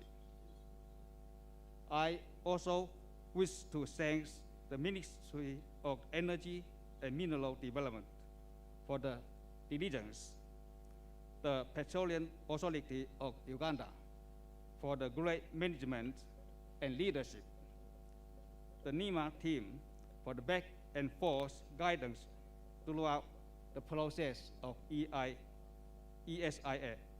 and approval. The Bunelo Kitala Kingdom, local governments, and host communities for the support. Special appreciation goes to all those who contributed to this landmark. Thank you very much. Attending FID is a step toward first oil, which is expected earlier 2025. This is a step towards unlocking more opportunities for investment and development in the Uganda and the whole region. The Kingfisher project is expected to fetch an in-country value of $1.6 billion, and $400 billion will be for the local service provider. With the close cooperation between the partners and contractors, we expect to enhance employment of Ugandans through direct and reduce job, training of workforce, and procurement of locally available goods and services. Once again, I wish to reiterate that CNOC Uganda Limited is and has always been a firm believer in being a responsible energy company, and that is exactly what we put into practice. All of our operations are in strict compliance with the relevant laws and regulations, and our operational protocol live up to the best practice of the industry. By doing so, we spare no effort to minimize our potential impacts and to protect the environment in each and every region in which we operate. We shall continue doing to ensure efficient and effective development of the oil field in an environmental friendly and sustainable manner. Today is the first day of Chinese New Year, 2022. Happy Chinese New Year to all of us.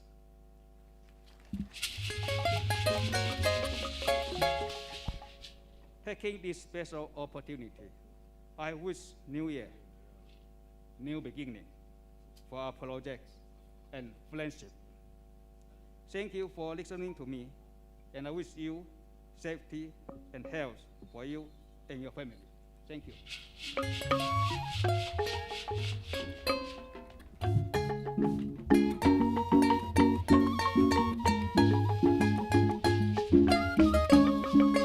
Ladies and gentlemen, we are almost getting there. And I know a lot of the people at home are saying, when is that announcement? It is coming. Just hold on just for a few more minutes. So allow me now invite with pleasure the CEO and Chairman of Total Energies, Mr. Patrick Poyane, to come and make his remarks. A big round of applause, ladies and gentlemen.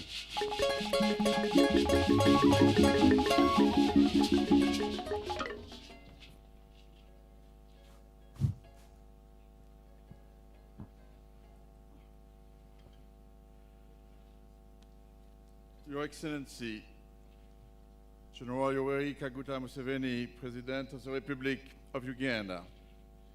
Your Excellency, Dr. Philip Mpango, Vice President of the United Republic of Tanzania. Your Excellency, Major Jessica Alupo, Vice President of the Republic of Uganda. Your Excellencies, the ambassadors, honorable ministers from Uganda and Tanzania, especially as Minister for Energy, honorable members of the Parliament from Uganda, permanent secretaries of ministries, especially of the Ministry of Energy, Mr. Chairman and Executive Director of Petroleum Authority of Uganda, CEO of Uganda National Company, Managing Director of TPDC, President of Sinuk Uganda Limited. Dear distinguished guests, ladies and gentlemen, it's for me an immense pleasure and a great honor to be with you today on the occasion of this historical event to mark the FID of the Lake Albert Development Project. I said, and it's a real pleasure to be once again here in Kampala, in the Pearl of Africa. I said once again because Uganda is a country that I visited the most around the world since 2018, when we decided that we'll make all efforts in Total Energies to come to this final investment decision. For me, today is definitely a day of happiness for all of us, the joint venture partners in this Lake Albert Development Project, but also, I hope, for the people of Uganda and of Tanzania. I will call it the D-Day. This is a day, to be clear, where we committed to invest the $10 billion which are required to develop the Tilenga projects and the Kingfisher project upstream Uganda, but as well this very long 1,400 kilometer pipeline from Hoima to Tanga, from Uganda to Tanzania, which is, of course, a masterpiece of the projects. So it's a day where we are committing and to go to first oil by 2025 and maybe a little before if we could.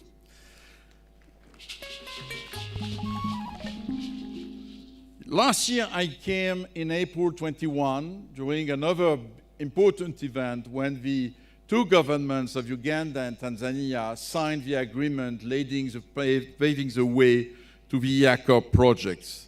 By that time, I was Chairman and CEO of Total. No, I'm no more this one, I'm Chairman and CEO of Total Energies. As the Honorable Minister said, the energy world is changing. And we must adapt to build a responsible future, taking fully into account this climate change phenomenon, which the young generation are asking us to fight against and to take actions. This is why we transform our company from Total to Total Energies to become a multi-energy company and a major player in the energy transition. It does not mean at all that we give up on oil and gas. Be sure. It means that fundamentally we are adding a new business unit in our company, which is power, electricity, from renewable and gas. So this company, Total Energies, is about oil in Uganda, gas, and electricity. And thank you, your Honorable Minister, for the memorandum of understanding you accepted to sign today.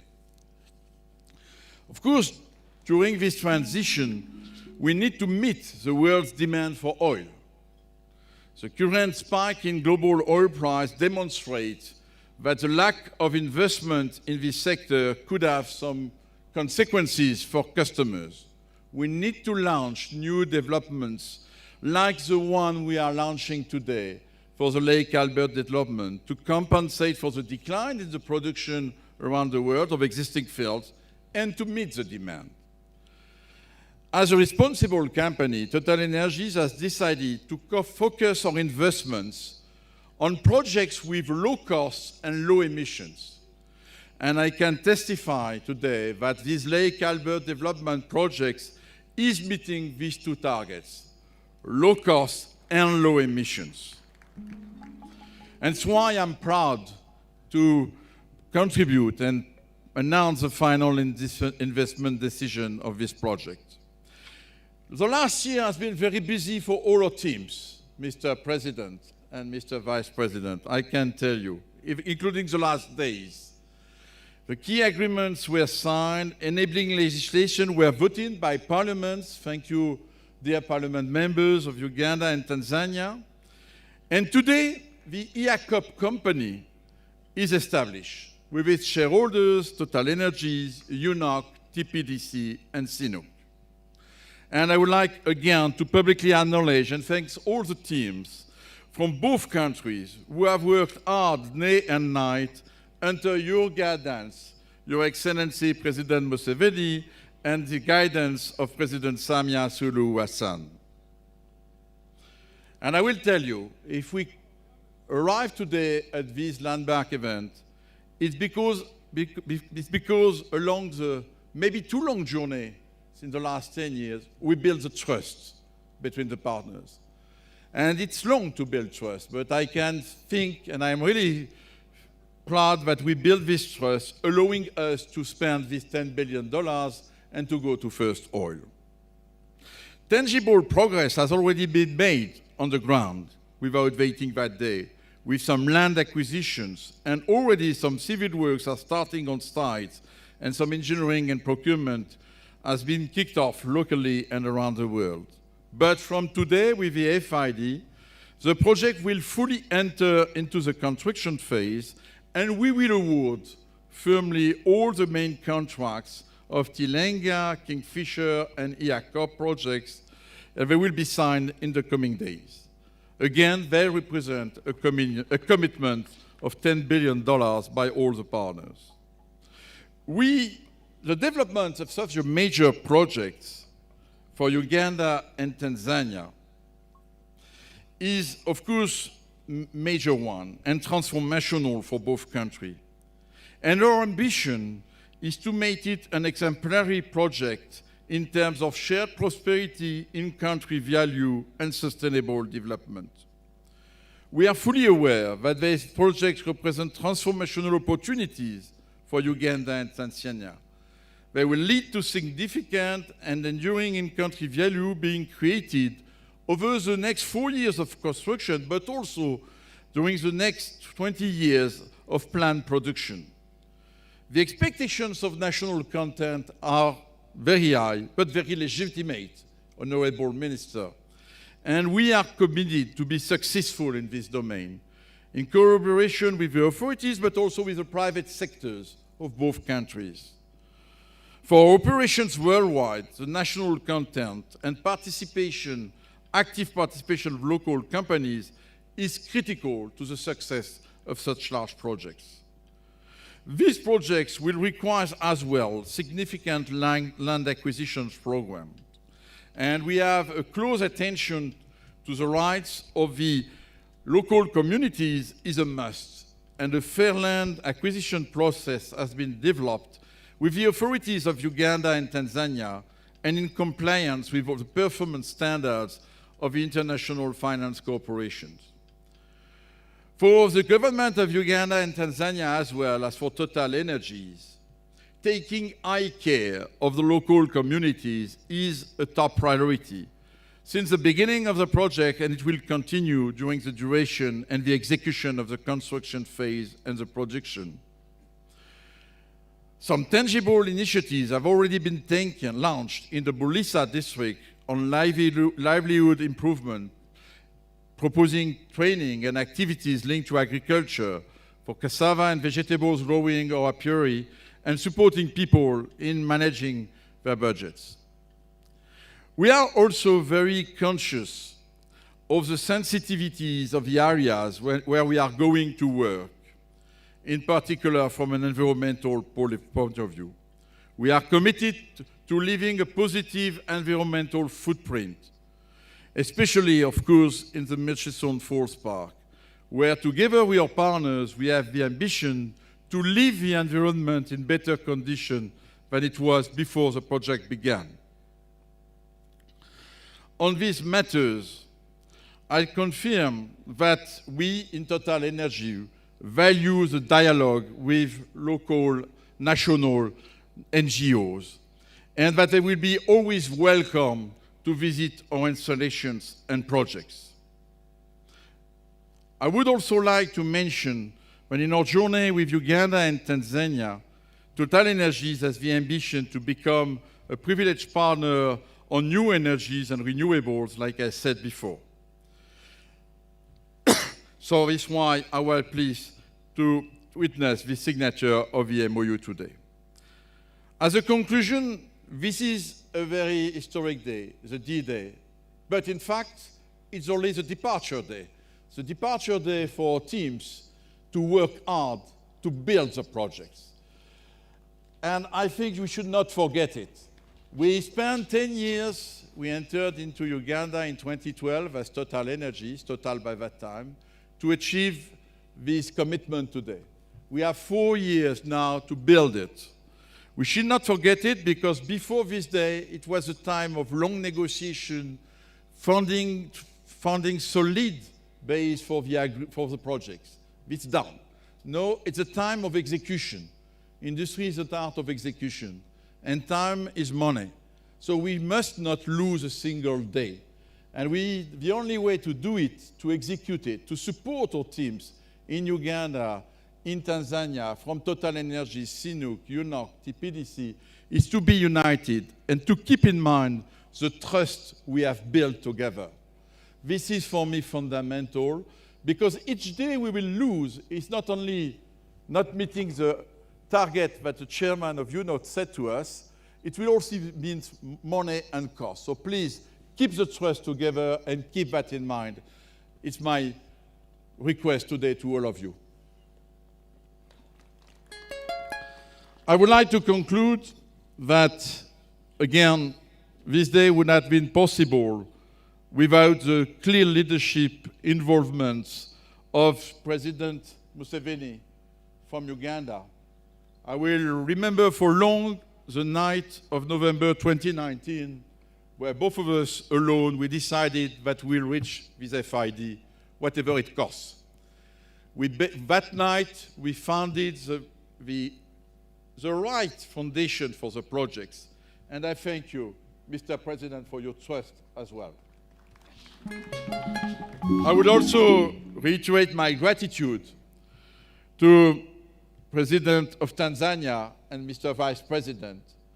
Tanzania, again, to produce the oil from Uganda, we need to have access to the sea. And the choice down to go to Tanzania by President Museveni, really, we met in Tanzania very committed people. And that day as well, we would not have been possible without your support in Tanzania. So thank you for your leadership and guidance and support to us. So I've been a little long, but again, this is important final investment decisions, the commitment of my company and our partners. So thank you for your support again.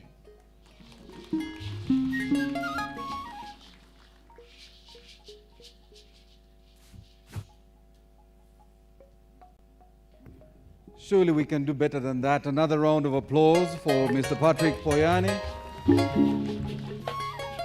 So this is the moment. You know, if it was a football match, this would probably be the last sport kick in extra time. Or this would be when you have drum rolls and fireworks and not the other one, and razzmatazz. So allow me to invite the Honorable Minister to make this or to lead us through this grand announcement. So you're most welcome, Honorable Ruth Nakabira, to take us through what everybody has been waiting for. The excitement is palpable. I know everyone at home was waiting for this, so you're most welcome, Honorable.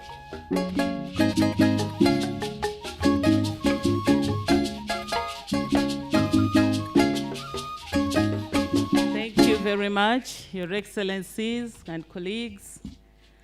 I looked at Mr. Ramadan Gobi, who is the Uganda's permanent secretary and secretary to the Treasury, as Mr. Patrick Poyane was speaking, and Gobi's head was nodding as Patrick was also nodding.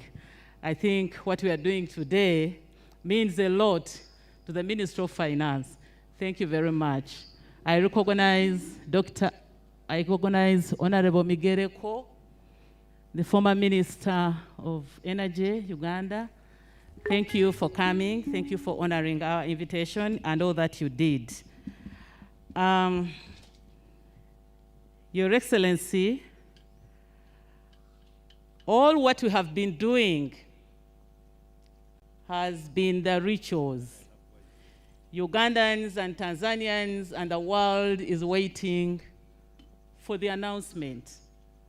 And I know that many of us were asking themselves that we've listened to the CEOs of these companies. They have spoken, they have appreciated, but have they announced? We listened to Mr. Patrick Poyane, your commitments. But have you done the real announcement? So probably we have to do a ritual to appreciate this announcement. And after this ritual, I have a colleague with whom we are walking this journey. He's seated in the comfort zone. I will pull you out of that comfort zone, Honorable January Makamba, Minister of Energy from Tanzania, to also join me here. I would like now to invite the joint venture partners led by, of course, Total Energy CEO, Chairman Patrick Poyane, to move forward to make this final, clearly investment decision for the Tilenga, Kingfisher, and EACOP project. I invite the General Manager, Total Energies, to also come forward, Total Energies Uganda, Mr. Philippe Gross. I would also like to invite the President. They are already inviting themselves. Thank you so much. Time is of essence. Proscovia, CEO UNOC, please come forward. Ugandans are waiting, and this is going to be a maiden activity in Uganda. We've never seen an FID being taken. I don't know how you are going to do it. My brother, you come forward, Minister. Don't stand with people with money. For us, we can be here. Yes. So, gentlemen, Chairman and CEO, Total Energies, have you announced? Ugandans are waiting for your deep voice to do the ritual. So please. In In the name of the joint venture partners and in the name of Total Energies, I declare the final investment decision for the Lake Albert Development Projects, Tilenga, Kingfisher, and EACOP projects. We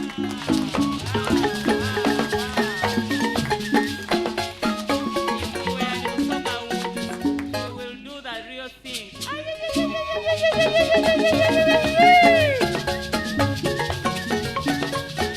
We would like you to remain on record But I cannot do it.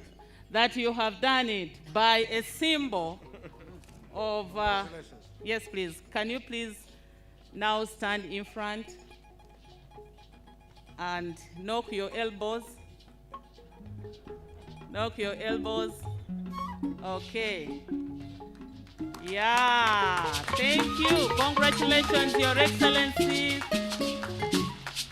Congratulations, the people of Uganda. Congratulations, the people of Tanzania. After that photograph, I would like to invite Honorable January Makamba just to tell us how you're feeling at this point. Please. I feel ambushed. Nevertheless, very excited. Your Excellency, President Yoweri Kaguta Museveni, Your Excellency Philip Isidore Mpango, Vice President of United Republic of Tanzania, colleagues, ministers, distinguished guests, ladies and gentlemen. It's a wonderful day. It's a historic day. And my sister Ruth didn't warn me that she'll give an opportunity to speak. But nevertheless, we feel delighted. We feel honored as Tanzania to be part of this story. We congratulate President Museveni and the people of Uganda for the journey that have reached here. We are proud of our cooperation between our two countries and people, cooperation between the partners that has gotten us to this day, and the future. We are excited about the future. Tanzania and Uganda are connected through bloodlines. We are the same people. We are connected through railway lines, through highways, and now through a pipeline. So this is an important, as I said in Dar es Salaam, this is an important mark on the map. We are creating our own map with the new lines. And the new important line now is the pipeline, which gives our two countries important position in global energy discourse. And we are happy about that. Now our people are looking towards the benefit in the construction of the project and eventual revenue that will come out of it. So, my sister, thank you very much. Next time, please warn me so that I'm much more eloquent. But congratulations to the partners. Thank you very much. Thank you very much. I am not releasing you yet. Thank you so much, Your Excellencies. At this juncture, I would like to invite you to do a ritual of commissioning the legacy publication on Uganda's journey to first oil to commemorate the announcement of the final investment decision. And these are the people who qualify to stand with you, keeping social distance, as you are doing this ritual. And I would like you to please stay around as the President comes to do this ritual, commissioning the legacy publication on Uganda's journey to first oil. And after that, sir, you will be pleased to speak to us.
Thank you very much, Your Excellency. Thank you very much, joint venture partners, for this ritual. And I think time is opportune now to receive the words of wisdom from His Excellency, the President of the Republic of Uganda, who will introduce his guests. Your Excellency, sir, I would like to request you to address us.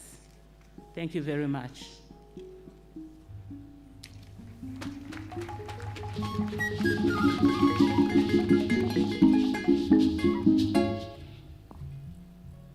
Yes, continue with that music. The music which brings the chairman of the National Resistance Movement to address the nation and the world on this historical day. Final investment decision has been taken. We are supposed to leave the arrival launch and go to departure launch, to depart, to go and do the work according to CEO Chairman Total, Mr. Patrick. You've been loud and clear. Thank you so much.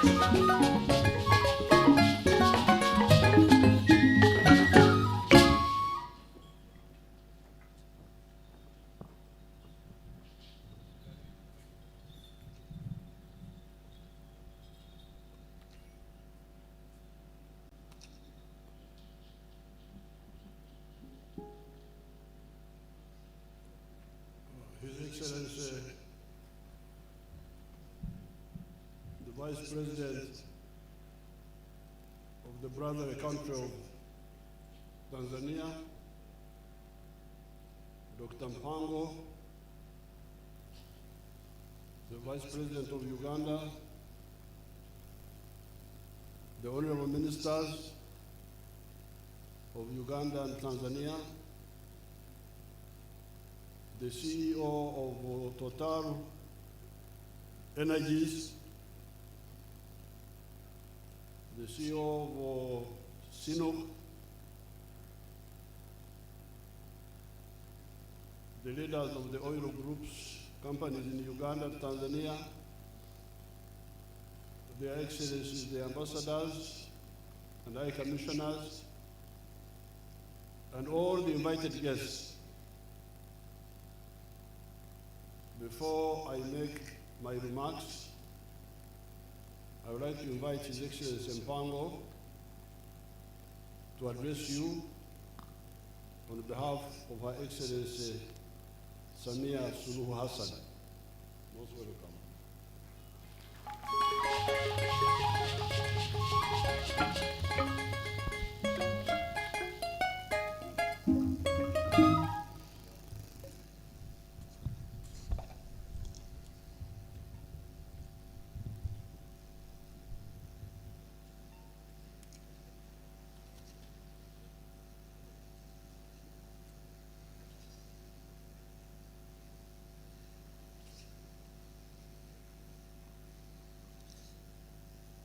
Your Excellency Yoweri Kaguta Museveni, President of the Republic of Uganda, Her Excellency Major Jessica Alupo, the Vice President of the Republic of Uganda, Honorable Ruth Nakabirwa, Minister of Energy and Mineral Development of the Republic of Uganda, Honorable January Makamba, Minister of Energy of the United Republic of Tanzania, Honorable Ministers and other senior government officials of both countries present, Your Excellencies, Ambassadors and High Commissioners, representatives of Total Energies and China National Offshore Oil Corporation, Excellencies, ladies and gentlemen. At the outset, allow me to convey warm greetings and congratulations from Her Excellency Samia Suluhu Hassan, the President of the United Republic of Tanzania, on this milestone announcement of the final investment decision by the international oil companies, which form the joint venture partners for the upstream and the East African crude oil pipeline projects. This indeed is a momentous occasion that marks the beginning of the next phases of the project development and production. Her Excellencies, President Samia Suluhu Hassan, wished to be here, but is unable to do due to other national exigencies. In this regard, Her Excellency asked me to stand in for her and deliver these remarks. I wish to express my sincere appreciation to the government and the people of the Republic of Uganda for the warm welcome extended to me and my delegation since our arrival at Entebbe International Airport and subsequently here in this lovely city of 7 Hills. Your Excellencies, distinguished guests, today's event is the outcome of considerable efforts and relentless dedication by the two countries since the signing of the intergovernmental agreement on the construction of the East African crude oil pipeline project on the 26th of May 2017 and the successive agreements between our governments and the EACOP company. Your Excellency, Mr. President, the commendable progress made so far on the implementation of the East African crude oil pipeline project since your last visit to Dar es Salaam on the 27th of November 2021 is indeed impressive. We recall that together with Her Excellency Samia Suluhu Hassan, you directed the parties involved to quickly finalize pending matters for the formation of the EACOP project, for the formation of the EACOP company, and attainment of the final investment decision for the EACOP project. We are now pleased to see that the parties to the EACOP project have complied with that directive.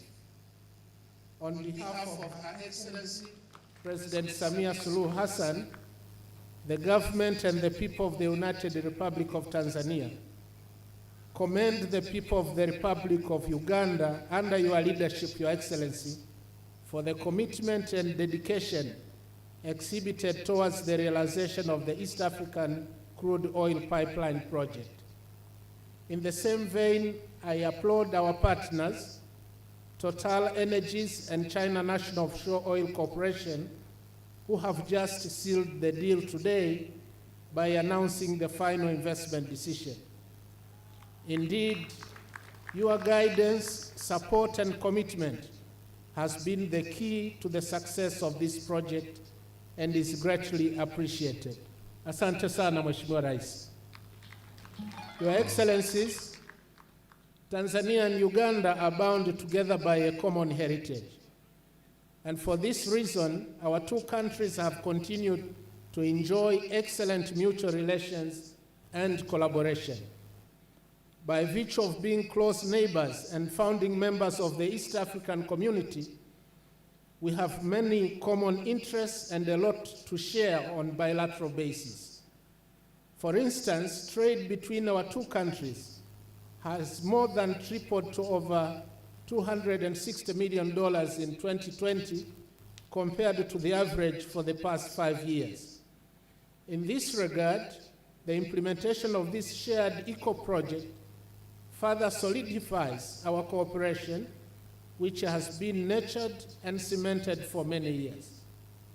Your Excellencies, distinguished guests, with this project, the two countries are projected to realize a record level of foreign direct investment flows to the tune of US $3.5 billion over the period 2022 to 2025, which is an increase of over 60% compared to the current levels of foreign direct investment flows.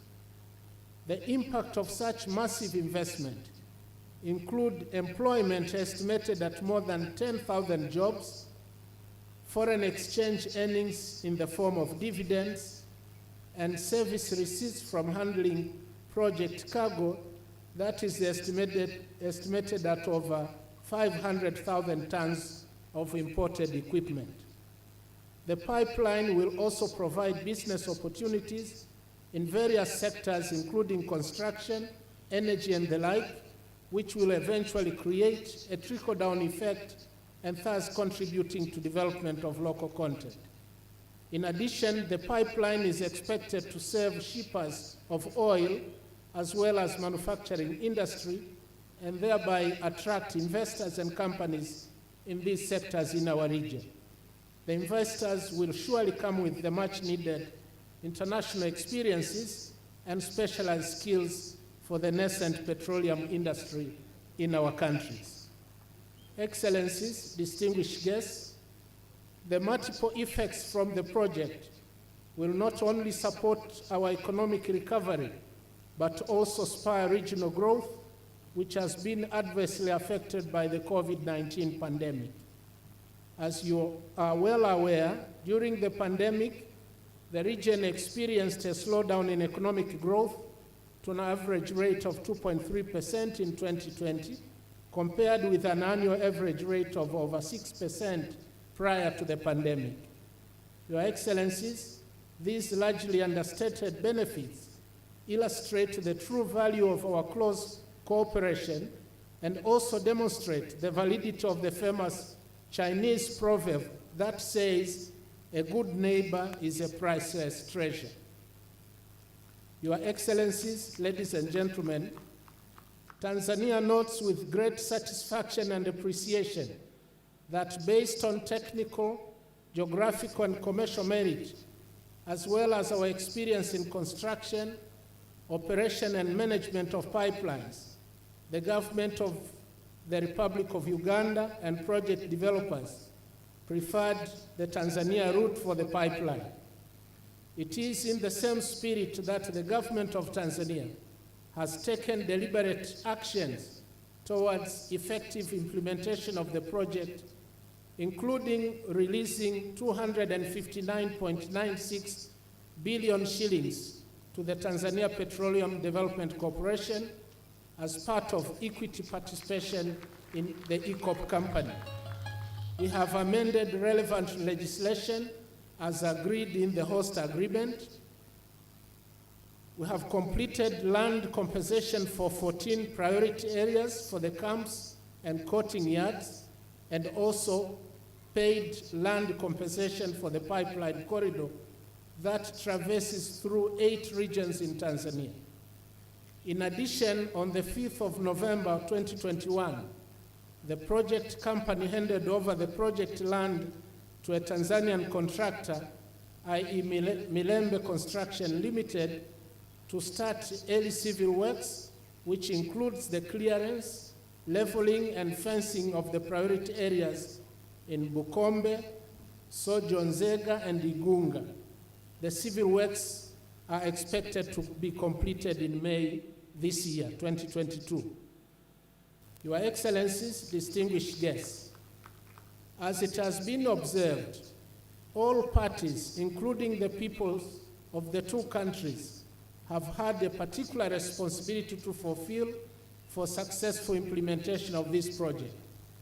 It is my humble plea to the people of the Republic of Uganda and the United Republic of Tanzania to take ownership of the project.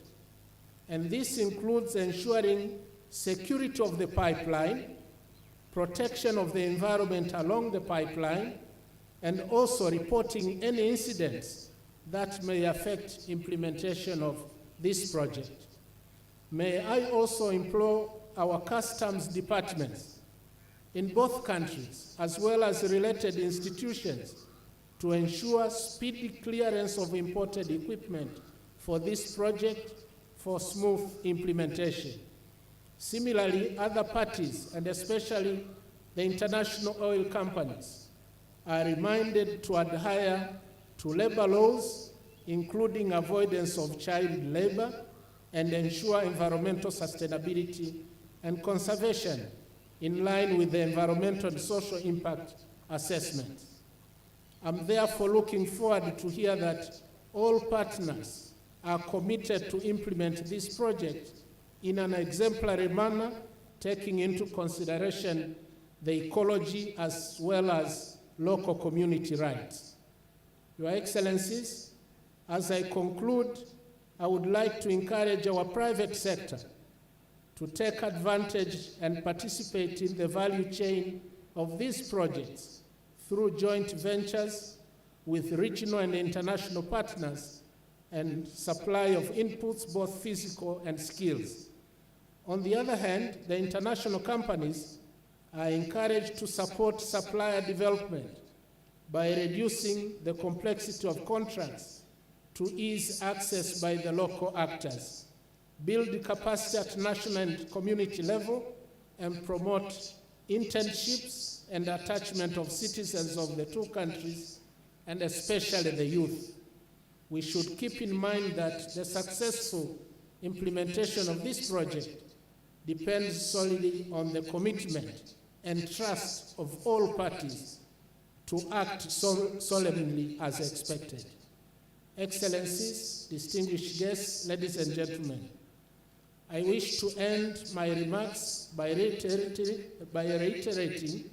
the commitment and readiness of the government of the United Republic of Tanzania to ensure effective implementation of the EACOP project by providing the necessary support to all parties involved. May God bless the Republic of Uganda, may God bless the United Republic of Tanzania and the East African community. Excellencies, I thank you for your kind attention.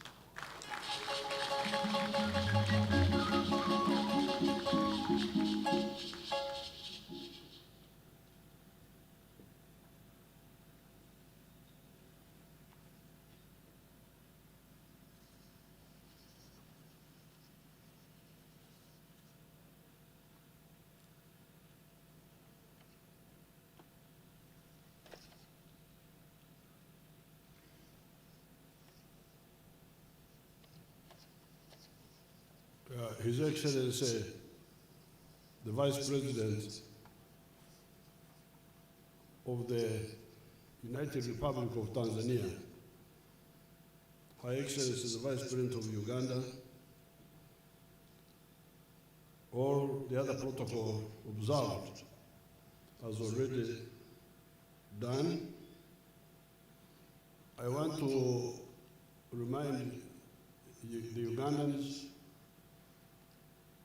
and the East Africans that the exploration for petroleum started in Uganda by the British in 1920.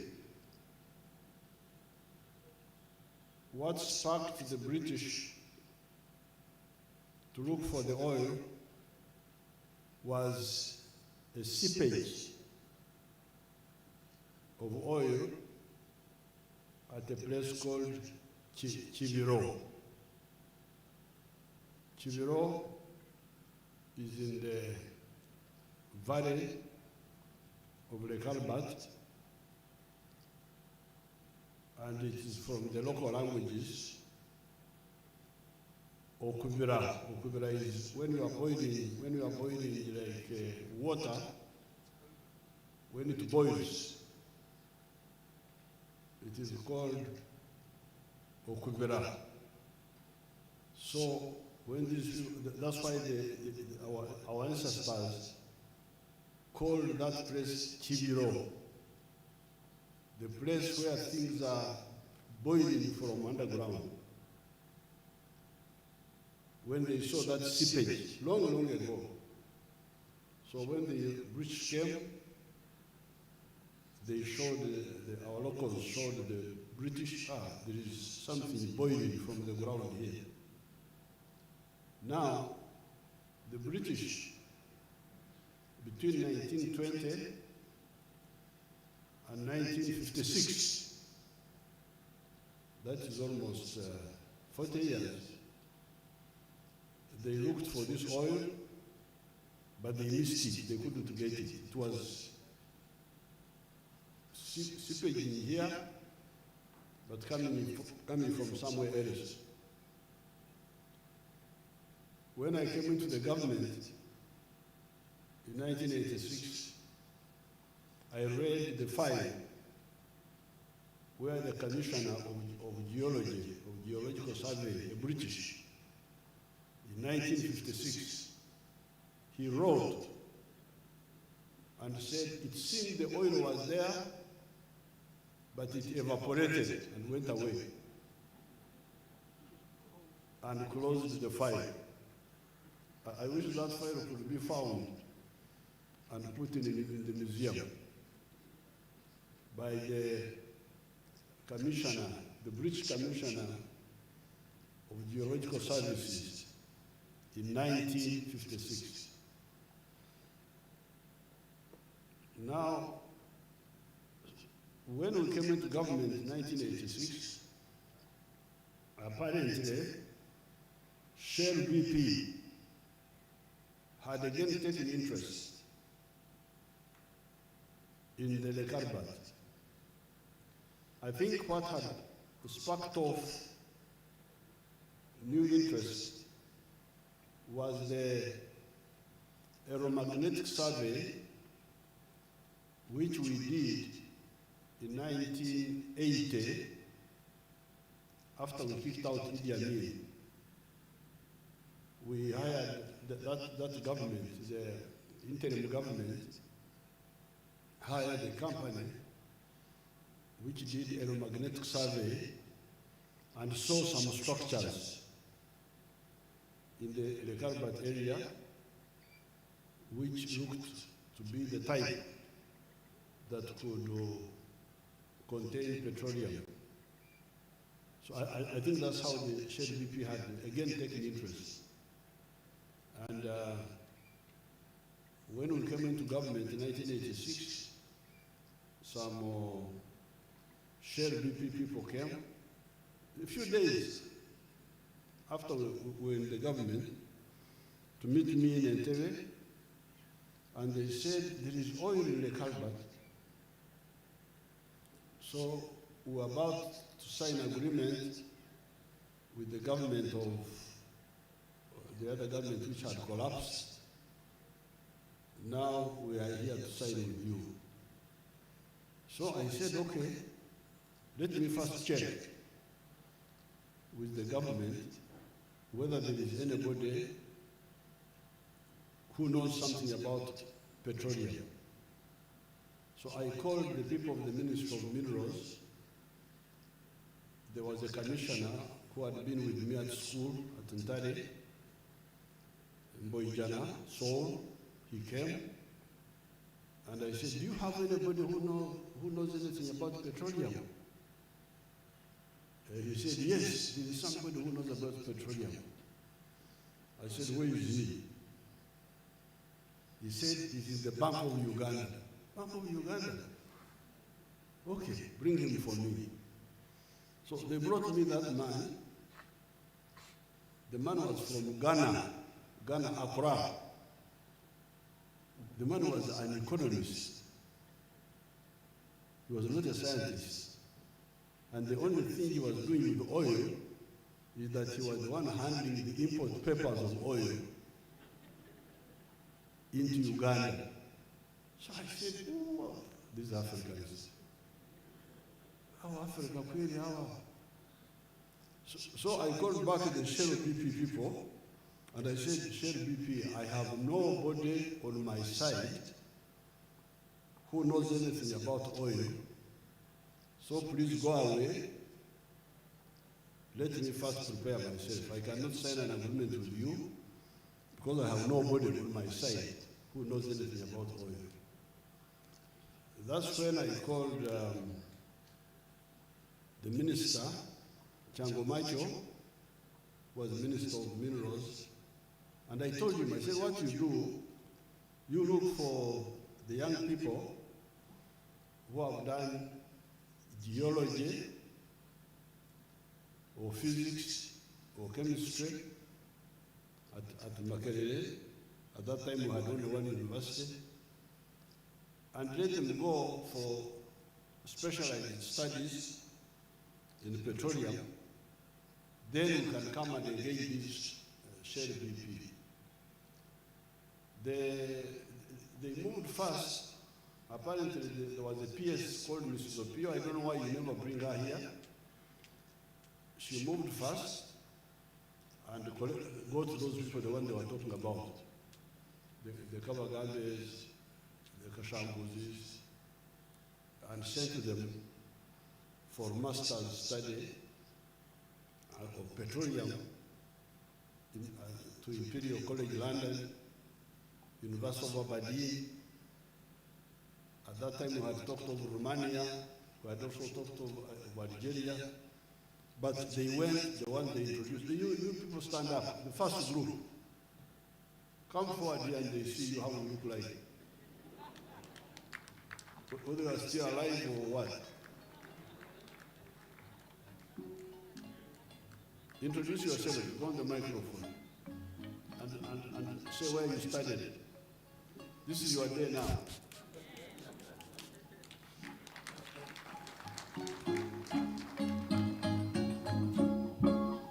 Your Excellency, thank you very much. My name is Dr. Fred Kabagambe Kalisa. Currently, I'm the Senior Presidential Advisor for Oil and Gas and the Mineral Industry, and I am a retired Permanent Secretary in the Ministry of Energy and Mineral Development. I studied at Aberdeen University, a Master of Science in Petroleum Geology, and many other universities. Thank you, sir. Which years were these? You said the years. Your Excellency, you recall that when we met on the 10th of February, 1986, on Monday, you directed that we should do three things. One is to train people in oil and gas disciplines. Two, you said that we should carry out petroleum exploration promotion by carrying out work and inviting companies to participate in exploration. Three, you directed that we should monitor the work of oil companies.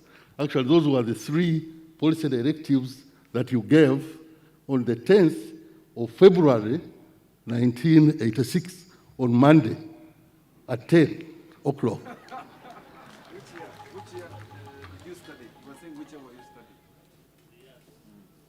Your Excellency, I studied at Aberdeen University from 1986 to 1987. You were in the first group? Yes, sir. Actually, I was the first person, and I'm alive. Thank you, Your Excellency. And where is Kashambuzi? Kashambuzi was invited, but he was unable to come. But when did he go to study? Same. He went to study at Imperial College, 1986, 1987. How many were you? We were two, sir. Oh. Thank you, sir. Okay. You want to sit. The other one? Thank you very much, Your Excellency. My name is Ernest Rubondo, and I'm currently the Executive Director of the Petroleum Authority of Uganda. I studied petroleum reservoir geology at the Imperial College of Science and Technology between 1989 and 1990 at master's level. You were the second group? Yes, Your Excellency. I went the second group after Dr. Kabagambe Kalisa and Mr. Robin Kashambuzi. Thank you, Your Excellency. Thank you very much, Your Excellency. My name is Robert Kasande, currently the Permanent Secretary of the Ministry of Justice and Constitutional Affairs. I studied at Texas A&M University in Texas, USA, where I did oil and gas geophysics between 1992 and 1995, Your Excellency. Okay. So this was the decision I took, because I did not see how I could allow Uganda to be involved in something like this with ignorant people on my side. Because remember, the other man from the Bank of Uganda Ghanaian, was just an importer. He was handling import papers. So when these people came back, 1989, I think the first group, when they came back, they reported to me that the first group had come back. We can now negotiate with Shell BP. I invited Shell BP to negotiate with me. Surprisingly, Shell BP said no, they were no longer interested because the petroleum is likely not to be there. We think the petroleum was there, but it evaporated because of the volcanoes and so on. But you are the one who wanted to sign with me 3 years ago. Now you have changed. I said, okay, bye-bye, you go. That's how I called these people. I said, now you look for the oil yourself. This one here. And that's what they did. I think they did. You come and say what you did, the part you did. The one who knows the story.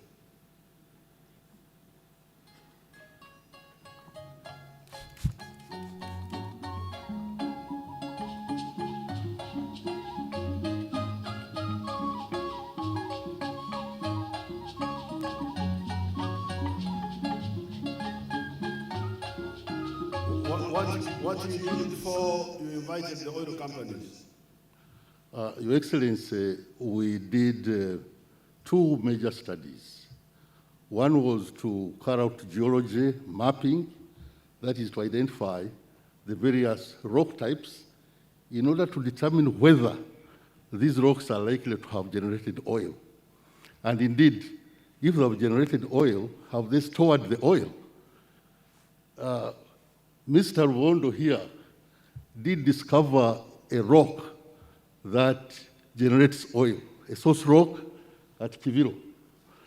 And Mr. Kasande here discovered a very good rock that hosts oil in the Kibuku, the Kasande Formation.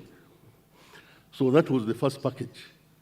The second package was to carry out a geophysical survey, largely composed of gravity work and magnetics, in order to find out if there are structures underground which have potential to store oil. And in 2003, we were able to draw out a map that identified over 20 structures which had potential to store oil. And indeed, when we invited the companies to come and look at these structures, and they did the more expensive seismic survey and drilling, wherever we showed them where these structures were, they actually found oil. So, in short, that is the story. Thank you. So that's what, because I remember those people brought to me computer images saying that we think there is oil here, according to these underground structures. But we don't have the money for drilling, so that's why we are inviting the oil companies. That's how the first companies came. There was a company called Hardman from Australia, Heritage, Talo. They came because these people had proven the British wrong. You remember the British man in 1956 had said there was no oil. The Shell had now changed, said there was no oil, but our people said no, we think here there is likely to be oil. And that's how the companies came in. Then, as you hear, their map was done in 2003, and when these companies came, the external companies, by 2006, they had hit the oil, 2006. Now, when we hit the oil, we did not have the idea of a pipeline in our thinking. In fact, I used to discuss with the Total people, the ones before Mr. Puyani. There was the man who died in Paris, the short man. There was another one. They would come and tell me, say, pipeline. My question was, pipeline for what? Said they are taking the oil for export.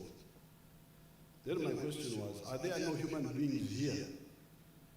Why are you exporting the oil? Why don't we process it here? Why don't we refine it and use it here in Uganda and East Africa so that we supply our needs? But they insisted, they said, no. Because of economics, we must also export. They resisted the idea of the pipeline of the refinery, but I also resisted. I said, no, the refinery must be there. We cannot go on importing finished products when we are producing oil. So in the end, we agreed on refinery plus pipeline.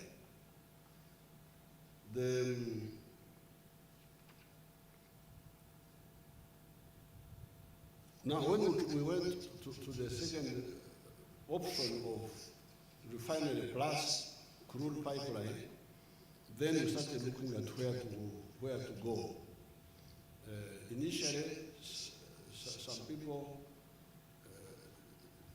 there was the route of Mombasa, which was a bit shorter, but it had some issues. It had a lot of built-up area where you had to do a lot of compensation, which the Kenyans were not able to do. And then there was the longer one of Lamu. That one was very expensive because we would end up paying a tariff of $16, I think. It was longer and more expensive. So that's how we ended up with the route of Tanga. Now, when we ended up with the route of Tanga, I was happy.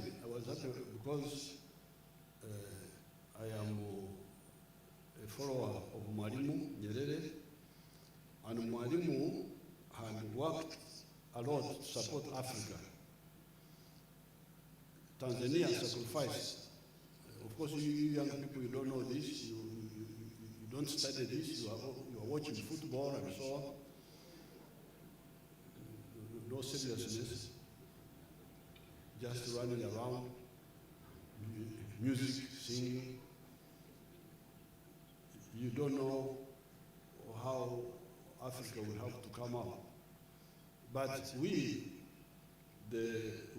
know who did what. Mwalimu, basing himself in Tanzania, which he was leading, sacrificed a lot to support the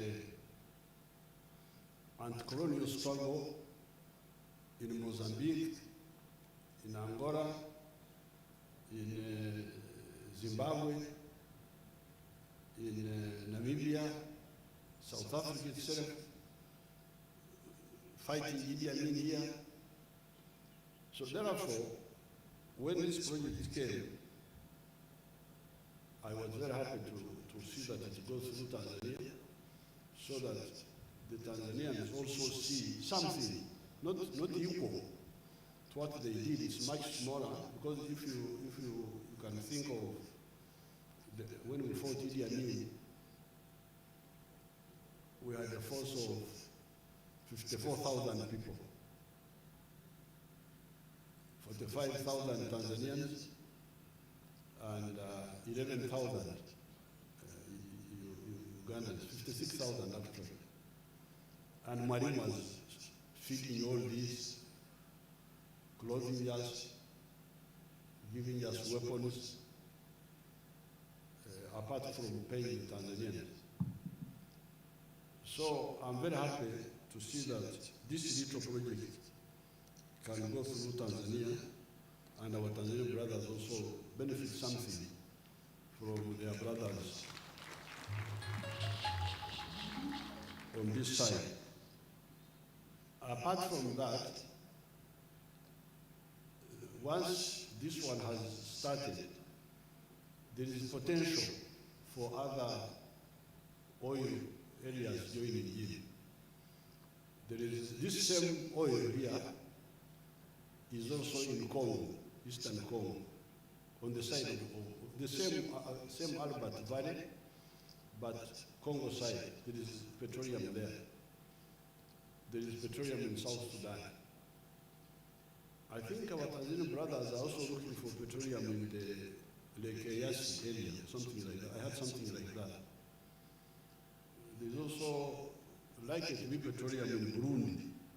So this East African crude pipeline may end up being a nucleus for the East African crude effort, not only just for this oil of Uganda, but also this corridor where it is passing. Tanzania happens to have a lot of gas. Here we have some gas, but not so much. The gas we have is what they call associated gas, gas associated with petroleum, but it's not so much.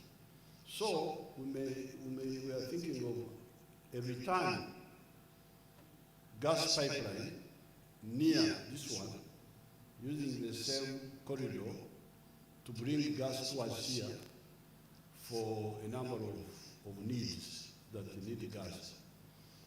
So therefore, this project, as people are saying, is a very important one for this region. You hear that in the next few years, Mr. Puyani and the Sinop people, they are going to put in $10 billion in this effort. This money will boost our economy. Of course, me, I'm not intoxicated I never drink alcohol, so I never get intoxicated, and I'm not about to be intoxicated with petroleum.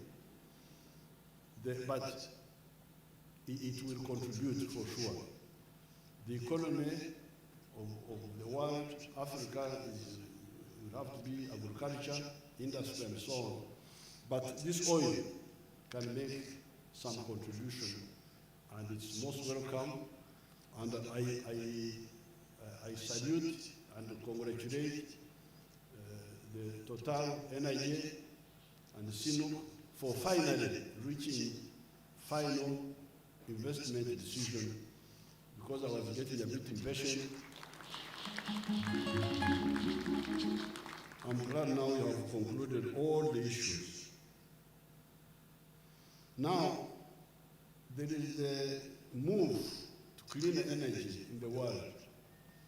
I think some of the people may be worried within our crude oil, our petroleum kudiva. Sijui wanasemaje kwa Kiswahili. Kama unakuwa na kitu cha kuuza lakini unakosa wanunuaji. Do we have a Swahili word? Lugha za huku tunasema kudiva, chadiva. Mnisaidie watu wa Kiswahili. Niliwaambia zamani kwamba mazima maneno kutoka huku. Nani anajua kudiva? Mtu anauza kitu lakini anakosa wanunuaji. Kwa lugha za hapa tunasema chadiva.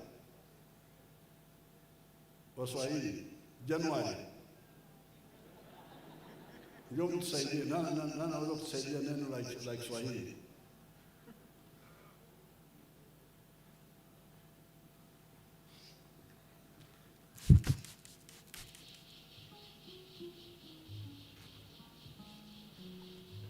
Asante Mheshimiwa Rais. Sina hakika kama ni lugha rasmi, lakini tunaweza kusema kimedoda. Kimedoda. Tumekosa wanunuaji. Okay. So there is worry that oil may kudoda because of the new movement for, but here you can go and tell the Swahili Council, watazami neno la hapa la huku bara, kudiba. Mkifika huku mwelezee kwamba mlikuta neno huku ambalo linahusu hiyo hali. But we have studied this. There is no possibility of petroleum kudoda. So I want to ask my daughter, Umbitokati Batebe, come and tell us how the oil will not kuduba. Come and educate the Ugandans and East Africans.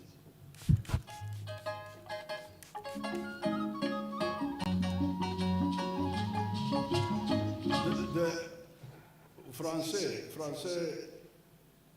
the kuduba is our Bantu word for when you have something to sell, but you have no buyers to buy.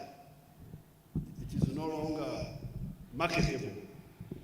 You don't have even an English word. I will give you kutuba. You can take it back to. Yes, Your Excellencies, the utilization of petroleum is for different forms. We do have petroleum for transportation, the fuel we see on a day-to-day basis, but we also do use petroleum for other benefits. So some of those benefits are in what we term as the petrochemical industry, where we produce a range of products that we use in our day-to-day lives.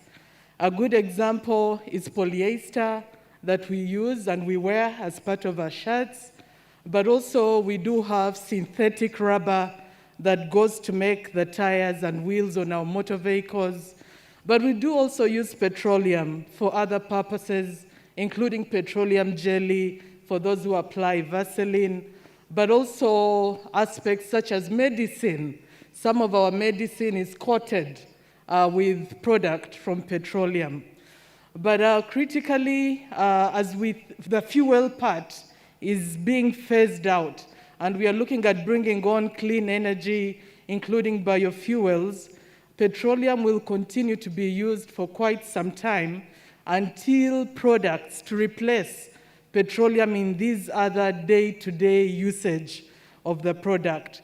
There is ongoing research to replace some of these petroleum products with cellulose-based products, but that will take a long time to be commercialized.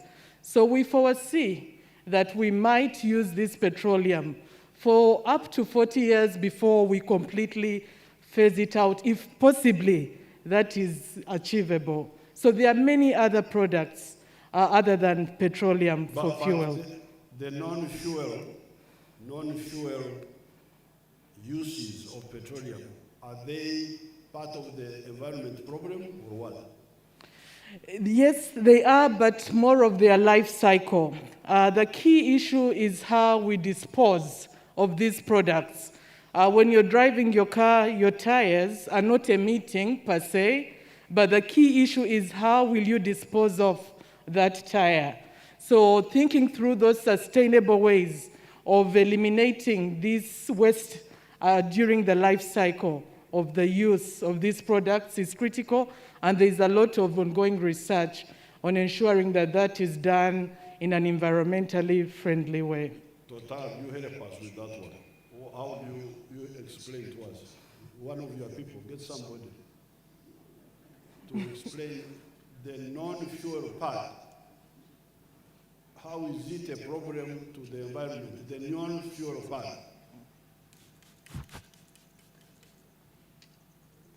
Okay, but tell me, what do you know? Your Excellency, the non-fuel part, the solution is recycling, and not doing any single-use of plastic, of rubber. So it can be used for a long time without damaging the environment. Recycling.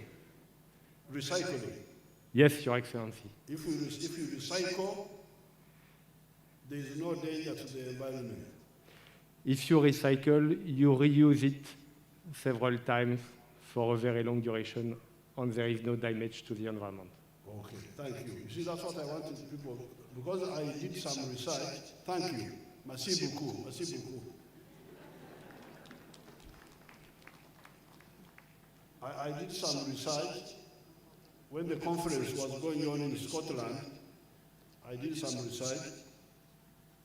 The shirt I'm putting on, this shirt I'm putting on, is 65% polyester. And it's a good shirt. Cotton alone would not produce a shirt as good as this one. This is stronger and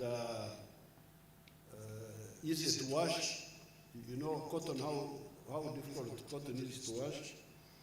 So, therefore, when we are talking of phasing out petroleum, people are talking mainly about the fuel for the cars and for the machines and for, that's what they are talking about.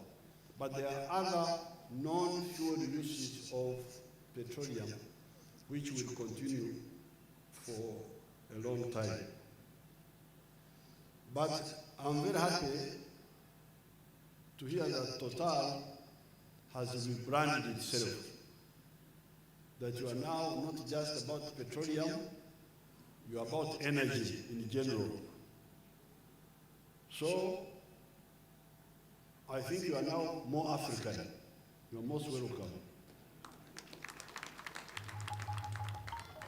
Because we, the Africans, we are not using petroleum for energy. We are using the wind. You are welcome back. We are using the wind. You know wind, how our women in the villages, they clean millet. You do like this. People will now blows the husks and the grain remains alone. That's how we're using it. We're using wind, using the sun to dry. You are the ones who brought this petroleum. So now you are coming back, you are most welcome to the African way. Now finally, some of the NGOs, you know, NGOs are people who have no work. Ni watu ambao hawana kazi, wanazurura tu. But they spread a lot of confusion. So, apparently my people in the Gorvernment were chasing them. So you NGOs don't come here. You heard what the CEO of Total was saying, that when you do that, you cause him problems. Because the NGOs are very, very powerful in Europe. They go and they campaign, say, Ugandans are not allowing NGOs to inspect the petroleum operations in the Gorvernment. They're hiding something. They're hiding something. So I appeal to the Ugandans and to the local government in Burisa, in Chikuve, those areas, in Noya, let the NGOs go and sleep in the bush if they want. Then they can go with mattresses, stay in the bush if they don't mind the mosquitoes. There is nothing we are hiding. So don't you leave them, you leave those NGOs. Let them go, because I saw that our people were stopping. What are you looking for? Our people, they are taking the tradition away. You know, here in Africa, if you have no use, we don't allow you to run around. But in Europe, the more useless you are, the better.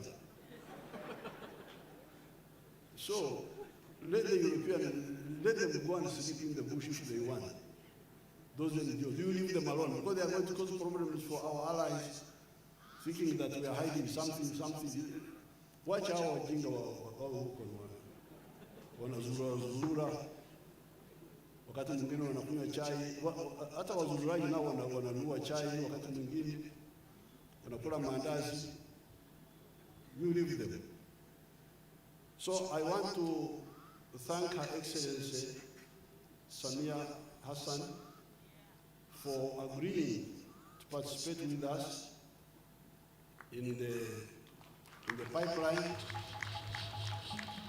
because as you heard, the Tanzanian oil company bought shares, full shares, 15%, I think. I think they bought 15%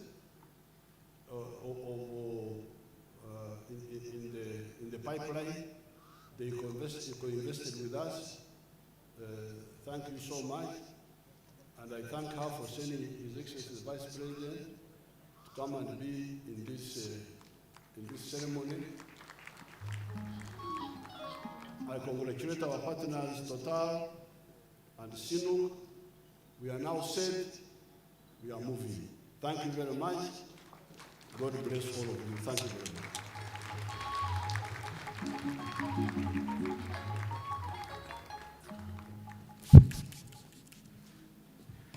Ladies and gentlemen, another round of applause for His Excellency the President. Your Excellencies, we are coming to the end of today's very historic day, but we have a couple of photos we will be taking, Your Excellency.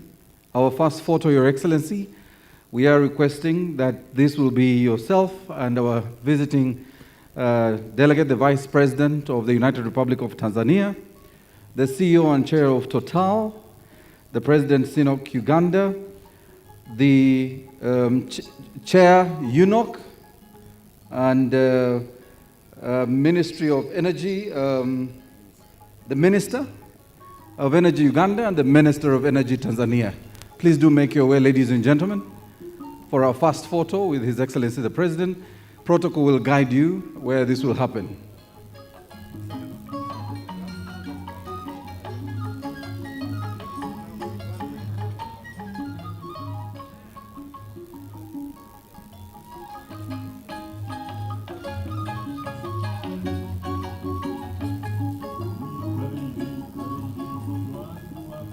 As mentioned, our first photo is with His Excellency the President, the Vice President of the United Republic of Tanzania,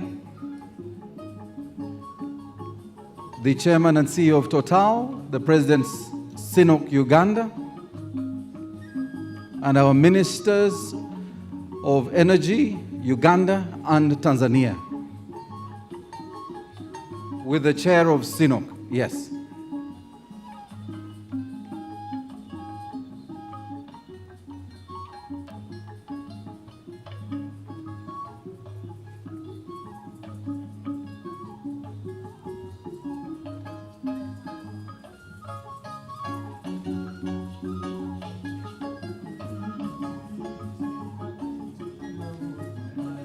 We thank you very much. Our next photo will have our Vice President join His Excellency the President.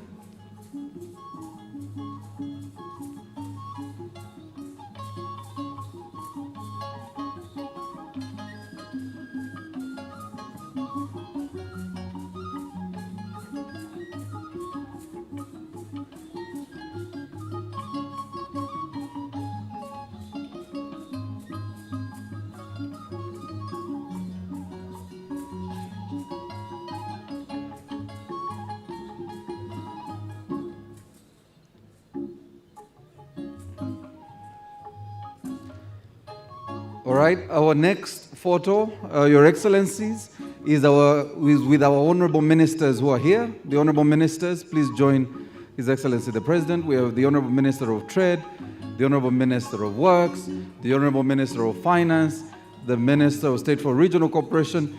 We have the Attorney General, and I could go on, and please make your way. That will also include, of course, the Vice President.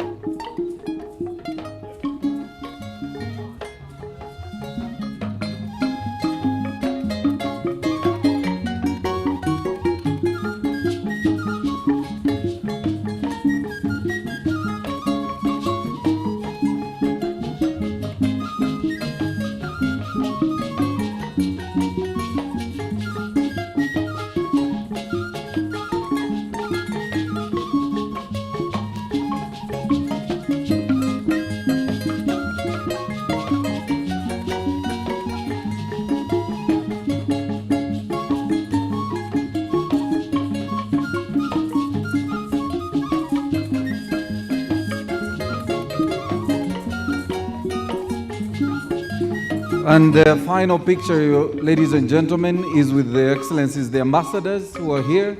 The Excellency Jules, Your Excellency Natalie, Your Excellency Eline, and I saw the Excellency Dr. Aziz, yes, and His Excellency Richard Kabonero.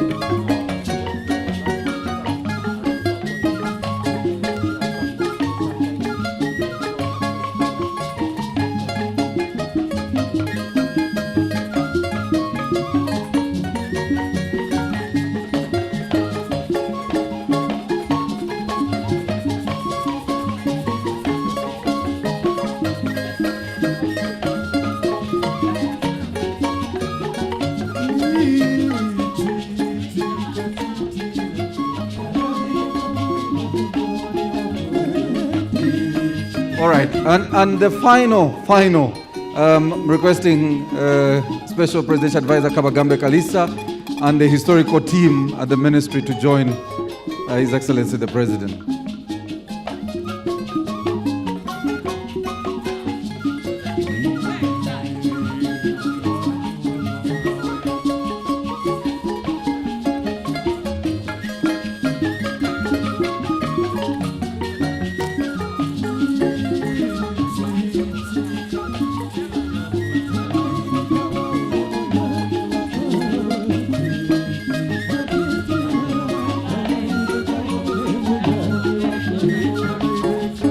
Ladies and gentlemen, those are the historicals, the first team at the Ministry of Energy that set this ball rolling and began our journey to the first oil that today has finally seen our FID announced.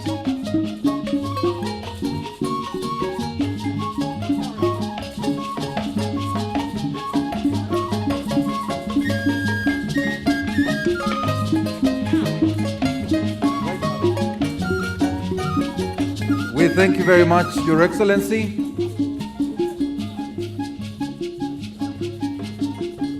Please be upstanding. We are going to have the anthems.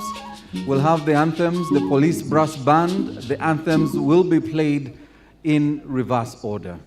Police brass band.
nti siraba simanyi.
Ladies and gentlemen, you remain in your positions as we witness the departure of guests.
Ladies and gentlemen, please note that we have lunch in the next tent. Please do not leave. We have lunch prepared for you in the next tent.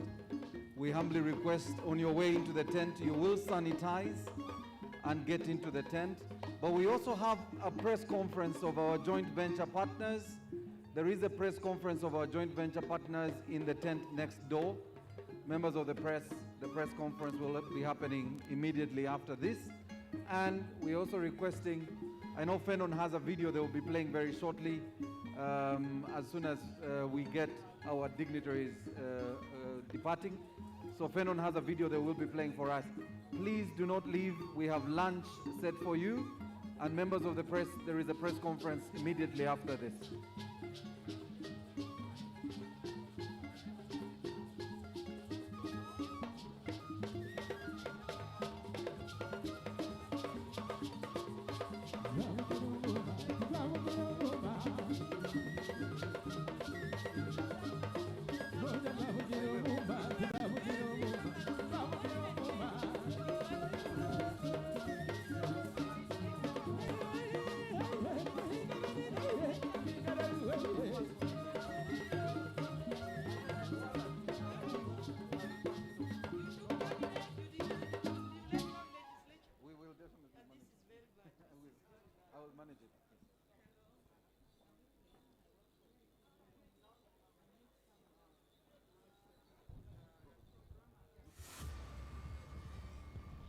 The year is 2022.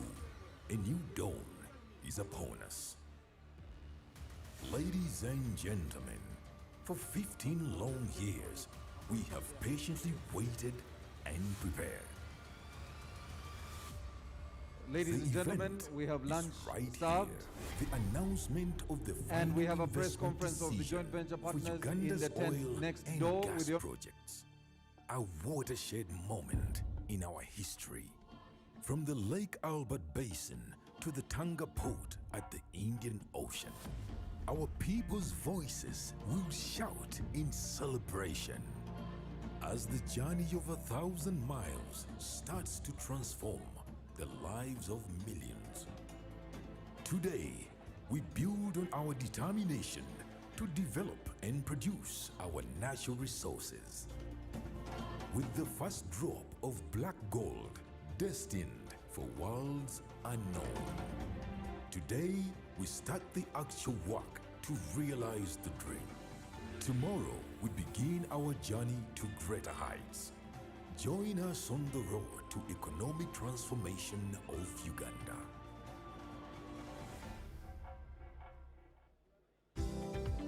Uganda is full of many treasures. But there is one that connects us all, that helps us grow and develop together to more wealth creation, better infrastructure, and better service delivery. That's why UNOC, the Uganda National Oil Company, is here to manage the commercial aspect of the petroleum sector on behalf of the state. UNOC, your partner in Uganda's oil and gas sector.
Executive Director, Petroleum Authority of Uganda.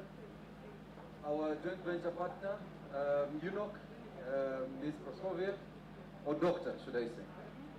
Okay. And also engineer, not doctor, engineer Irene Bateve, who is our permanent secretary. All right, so make it short, and I'm sure you may have captured most of the data and information from the different speeches. But if there's a specific question you have, where's the mobile mic? If there's a specific question. All right. So you can actually ask. We can hear. Don't worry. Be able to just introduce yourself, your media house, and your question, and direct it to the person of interest. Please, any hands very quickly? Yes, you introduce yourself. Don't worry if you can shout for now as we bring the mic. Martin from we can't hear Martin.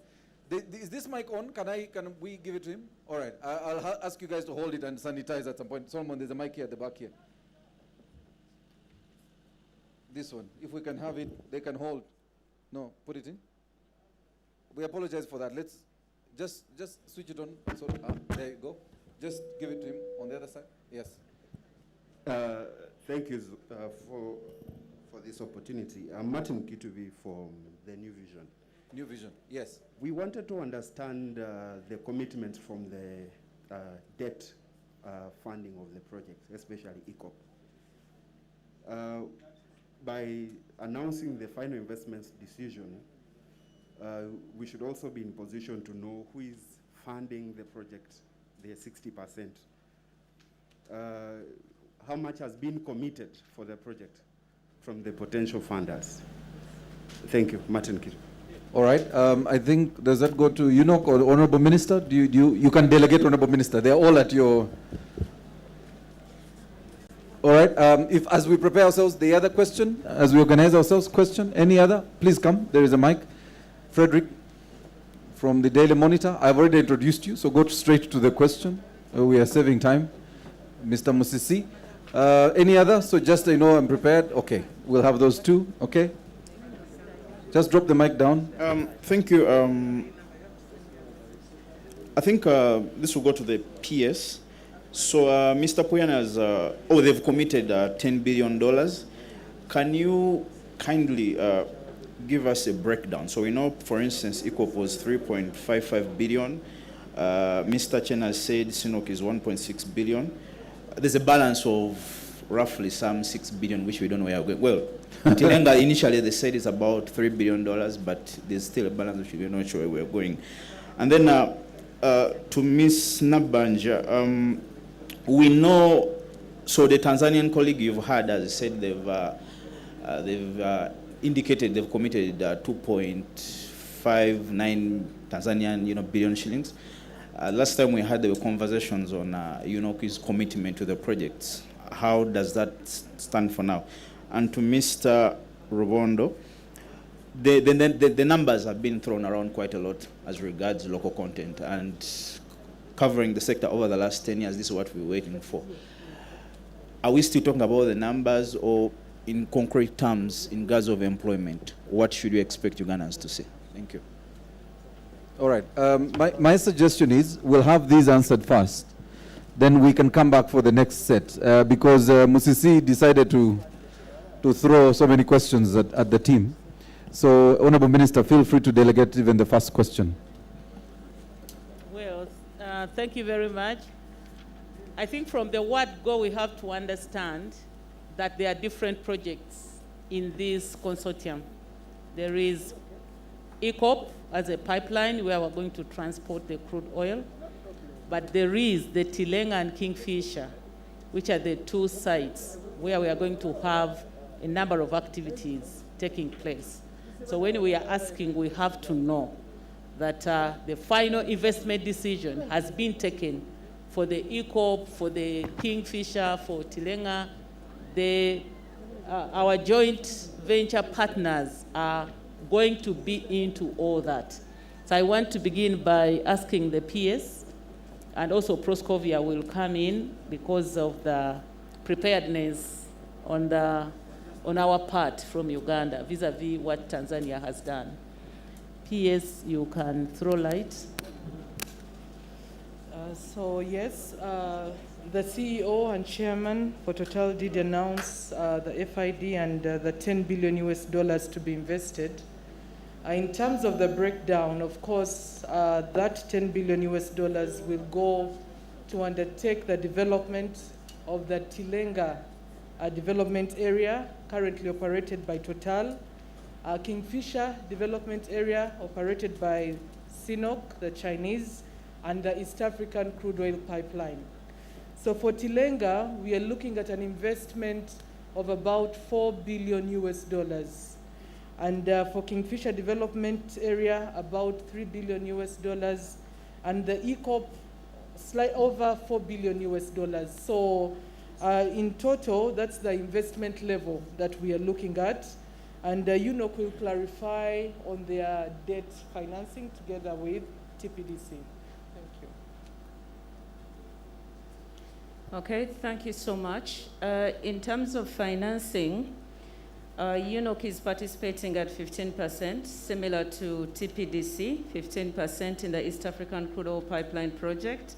For the upstream, UNOC is carried until first oil, then we'll start paying the cash calls after we get first oil. Now, in terms of financing for our equity in the East African crude oil pipeline, we already received $130 million as part payment for the equity of Uganda's participation in the EACOP project. And we are left with a balance of about $178 million. But of course, when you look at the entirety of the project, it's being financed under project financing at a debt to equity ratio of about 60-40. So the figure for equity is a portion of 15% of the 40 allocation for equity. So on the debt side, I hear there was a question about what is the appetite from the market to finance EACOP. Indeed, the appetite is quite high. We've seen quite a lot of interest to finance the debt portion of the project, and we are comfortable that we should be able to get that financing as soon as possible. But on the equity side, we are still discussing with Ministry of Finance and other stakeholders on how to secure the balance of $178 million. But we've already received the 130.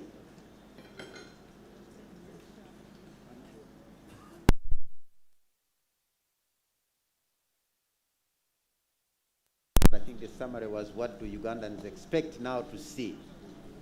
First of all, I think Ugandans are already seeing the benefits of national content. National content is the participation of Ugandans in the oil and gas sector, and it comes in largely four aspects. The first one is the employment opportunities, and I'm sure all of you in your different papers have been seeing the adverts for employment that the companies have been putting out. So this has already been seen, and these adverts are leading to Ugandans working in the oil companies, the licensees, and also the contractors they have brought. The second aspect of national participation are the Ugandan companies getting opportunity to supply goods and services. Again, you have seen a lot of adverts in the newspapers. You must have heard Ugandan companies, whether apartments, whether hospitality, whether hotels, which are already beginning to provide these goods and services. That is it. The other one is the opportunity for build skills, because for you to work in the oil and gas industry, you must be skilled to a certain level. So a lot of Ugandans are acquiring these skills through efforts of governments. The oil companies are also skilling these people, giving them certifications. I think the other day you heard that Chigumba has now got the additional certification. So that's an opportunity that participation in the oil and gas sector is bringing along. The fourth one is technology transfer. Some of the activities happening in the country now have not happened here before. And we are insisting that all the work is done by Ugandan companies. Where Ugandan companies can't do it, they do it through a joint venture with an international company. And only where even that fails, and that's in the very rare circumstances, then we clear only an international company. Now, the Ugandan companies that are joint venturing with with foreign companies are having a very significant opportunity for technology transfer, and they're improving themselves. These things are already happening. We've already seen them, because as you know, the oil and gas sector is not starting today. What is starting today is the higher level of investment and activity. In the past 10 years, up to $4 billion has been invested. The government is counting how much of that is going to Ugandan companies and Ugandan people.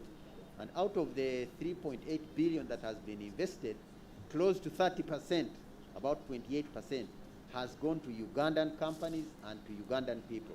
That is only 3.8 billion. As the announcements were made today, this year, 2022, the country expects to receive $3 billion. And the target for now is to go as high as 40%. So that 40% will come in employment, will come in a provision of goods and services. And so what we are going to see is not something new, but it is an increment of what we have already been seeing. Ugandan companies have got contracts, Ugandans are being employed, and the percentages are around 28 to 30% now, and we are working very hard with all the stakeholders to grow that percentage so that we can at least earn 40%. It's a journey. Uganda has embarked on it very early, and Uganda needs to take credit here, because when we talk to other countries that are producing oil, they usually start talking about national content 5-10 years when they are into production. And you can imagine that all this investment at the time of preparing for oil will have already passed and gone under the bridge. So it's a privilege for this country, it's an opportunity for this country that national content is being talked about at this time as the major infrastructure activities are being put in place. Definitely the large investments that are coming are going to provide more opportunities for Ugandans. It's not just employment and the provision of goods and services, but when Ugandans acquire this skill, they are now going to be able to compete on the international market. And there are a lot of projects coming in the region. There are projects internationally coming a few years down the road. This opens opportunities for Ugandans. So the opportunity now is very big, it's very encouraging. The future is even brighter. Thank you. All right. Let's have the final question. So you're not sure. Okay, we'll have the four. So we'll start with you. That's okay. And then you, and then you, and then that's it. Please. Oh, there was someone here. Oh, Onyango. My apologies. Was it you, Onyango, or is there someone else? All right. Go ahead. Your name, your house. My name is Otuchu. I am here for the Business Focus. Just for clarity, what is the total amount after the announcement? Is it the $10 billion US? Because even before the announcement, there was the talk of between 15 billion and 20 billion. If it's above the 10 billion, where is the rest of the money going to come from? Thank you. All right. The ED Petroleum Authority. Just a minute, we'll come back to you since you had an opportunity, New Vision. All right, please. Hi, my name's Liam Taylor. I write for The Economist magazine. I just wanted to check on the pipeline. You said it's about $4 billion, of which 60% is debt finance. So presumably that's $2.4 billion you need in debt. How much of that do you currently have, and who has agreed to finance it? And then secondly, I think the minister earlier on said that as part of the preparation for the FID, there had to be amendments made to the production sharing agreements to make the upstream economics work. What were those amendments? When were they made? And will the agreements be made public? All right. Those are clearly questions for the minister. Yes. And yes, we have both petroleum and I think Proskovia may want to say something on the pipeline. Yes? Thank you very much. I think this is to the minister because I've not seen someone of finance. I'm Samuel Muhindo from The Observer. My major question is the introduction or the injection of about $10 billion into the economy. One, has an effect on the dollar and its performance against the shilling. I mean, the shilling is gaining and the dollar is somehow losing. So we're having a projection by about 2024, 2025 of the price of the dollar at 2,900, which implies that there is a question of our goods and the exports becoming expensive. How are we going to balance these terms of trade? And since Ugandan goods have always been touted to be quality goods while being affordable. Thank you. All right. And also, the Honorable Minister, the issue of inflation. So there's been the question of what happens when all this money comes in, and then, leading into his question of you have a very strong shilling because there's a lot of money in circulation and the demand is high, but also the products that we will be buying will be quite expensive because of the affordability of those who have the money because of the oil sector. Please, and then we'll have New Vision. I'm Saint Samuel from the Chimp Reports. The chairman of Total talked about completion of issuing Tier 1 contracts in coming days. I need the ED of Petroleum Authority of Uganda to tell us how many Tier 1 contracts have been offered in Kingfisher and Tilenga projects, and out of those, how many Ugandan companies have won part of those contracts? Because the last press briefing at your offices, we saw like 5 companies, more than 5, had won in the same project. Thank you. All right, New Vision, finally. Honorable, this goes to the Honorable Minister. We signed a memorandum of understanding with Total Energies on renewable energy. Kindly tell us what this MOU means to Ugandans, and also the details on the geothermal. We already sampled out areas across the country. What areas will Total look at in geothermal and other renewable energy sources? Thank you. Thank you. All right. Honorable Minister.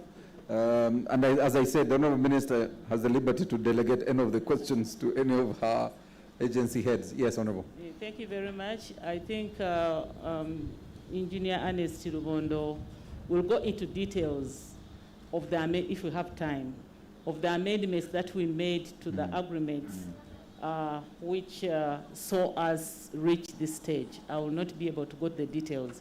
But of course, you know the requirement for the East African crude oil law legislation, that speaks for itself. It went through Parliament.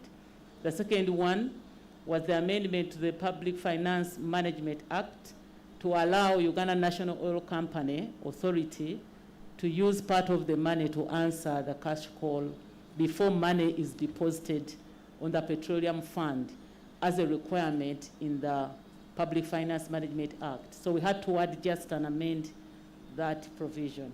And of course, the income tax amendment, it was a requirement to make sure that we take into account the windfall tax that comes with the product. So those are amendments. But if you want particular details on the production sharing agreement, I think Honorable Bondo will be able to give those details.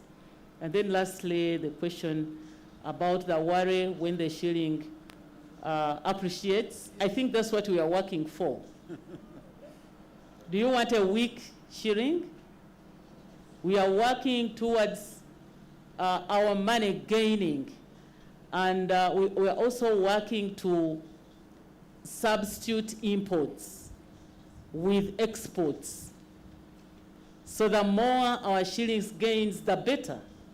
I would not get worried so much, unless I misunderstood you. But I am not getting worried myself. I want a powerful and strong shilling and a substitution of imports. The industries that are going to come along with this kind of investment will be making products to export to South Sudan. If you look at the region, they are all going to be buying from us. And they will not be buying in Ugandan shillings. They'll be buying in dollars probably. And then Ugandans will be coming back with dollars. And so I think that's an advantage. It should not worry Ugandans so much. Yes. Now, Mr. Ruwondo. Okay. Thank you, Honorable Minister. The press seems to be asking about the 10 billion that has been announced today and the 15 to 20 billion the government has been saying. But just bear in mind that the investors who have taken FID today do not include the refinery. And so the biggest addition to the 10 billion is the refinery.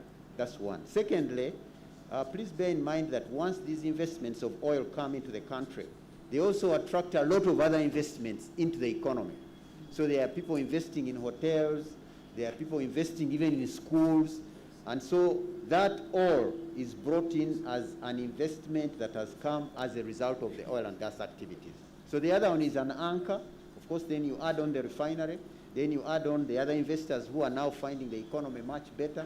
Plus also bear in mind that the government has also invested $900 in the oil roads, $500 million in the airport, and so on. So the package of investment, that's how it goes from 500 to, or rather 10 billion to between 15 and 20 billion. When it comes to the discussions that were held with the companies in order to attract them to conclude these FIDs and so on, the physical aspects, it's important to recognize that at the time those discussions were being held, the price of oil had gone very low.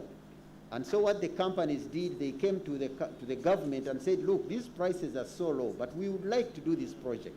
And so we would like some adjustments in the sharing that is already in the agreements so that it can make the projects economic. And so Uganda did offer some concessions, and it's not only Uganda that offered concessions around that time.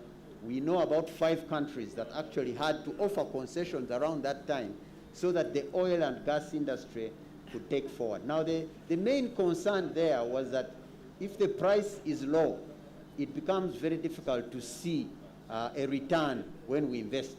So what the government did, it said, okay, in a situation where the prices are low, we are willing to come down on what we share in terms of profit oil, because as you know, the general structure of the production sharing agreements is that the government gets a royalty, the companies recover their investments from a part of what is remaining, then what remains is shared between the government and the companies. So the discussion, the royalties of course remained as they are.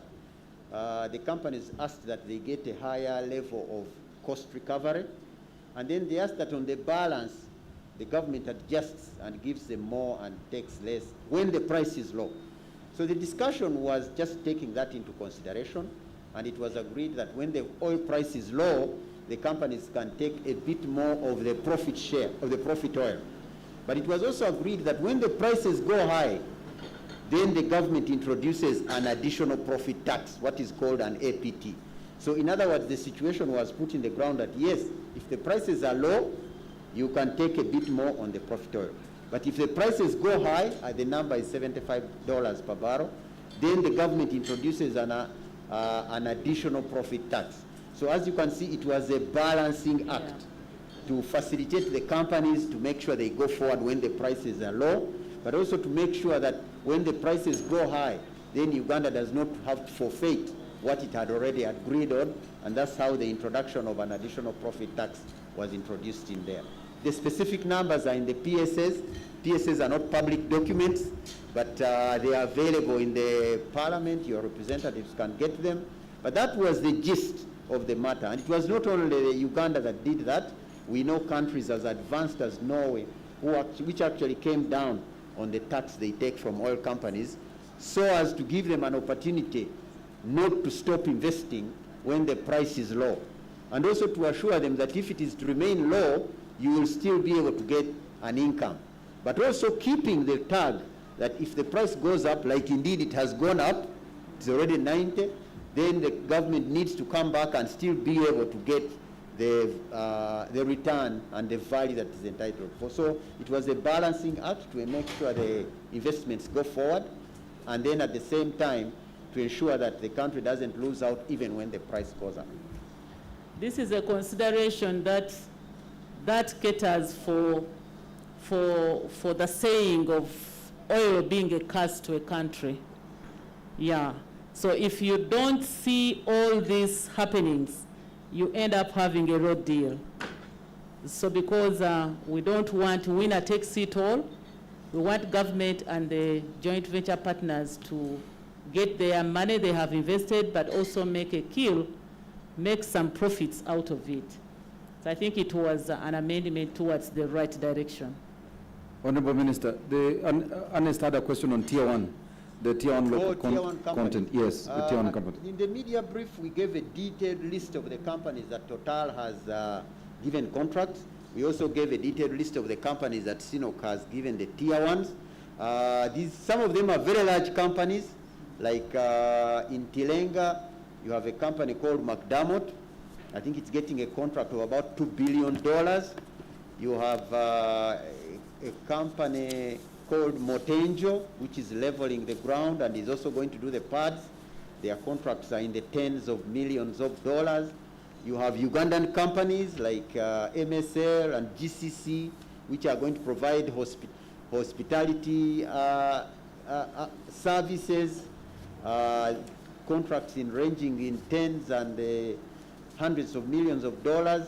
So I don't have the exact number of contracts first tier, but be assured that in that first tier, there are Ugandan companies in there that are providing hospitality, for instance, that are doing civil works. A lot of the engineering companies in Uganda that are doing civil works now have a very rainy day because the contracts are very many. And there are contracts in Tilenga, there are contracts in Kingfisher, there are contracts coming on EACOP, there will be contracts coming on the pipeline. So there is no shortage of work for the Ugandan companies, largely in all the areas, be it civil works, be it hospitality, be it in what. So, and usually when we are discussing with these companies, we just say that the situation has changed from scarcity to plenty. Because when there is plenty, it means you have a lot to choose from, more than you can actually handle. And it's a very interesting situation. But I did give the details on the press briefing. We can make that available to you. But it's a very interesting opportunity. And bear in mind that even the international ones like McDermott, which have got the large contracts like $2 billion, they further subcontract to Ugandan companies. So the second tier companies are mainly Ugandan, mostly Ugandan actually. And that's where a lot of the value actually goes. In the past, we used to think that the central processing facility is a very exotic thing, and that one is going to be done by foreigners. It does not have local content. And then later we discovered that a lot of it actually is concrete, which is cement and bars, which are going to come from Ugandan companies. So even at the next level of second tier, so we don't have to fight for Ugandans being in the first tier, but the authority is making sure that the foreign international companies that get first tier contracts, the next level contracts like transportation, sand, bars, and so on, actually go to Ugandan companies. So it's important to see the entire structure of first tier, second tier, and third tier to be able to appreciate. Because as you go downwards, by the time you reach third tier, it's fully Ugandan. And actually the concern we're beginning to have is whether the Ugandan companies are enough to be able to carry out all this work, especially when you take into consideration the quality of work required and the speed at which this work is required. But it's all really very good news, very significant opportunities for Ugandan enterprises in terms of providing goods and services. That's not to say the Kampala ones who are offering flats and hotels and things like that. It's really business that is across the spectrum. Thank you. Honorable Minister, I don't know if Proscovia wanted to say something. There's a humble request, and maybe since we've listened to Ernest, his Luganda is not very good, that we summarize some of the things that have been said in Uganda by you, the Honorable Minister, and Ms. Nabanja. Feel free. Irene, unless there's something you want to say in English, we'll conclude on that, especially the question to you. Irene? Renewable. Oh, yes. Sorry.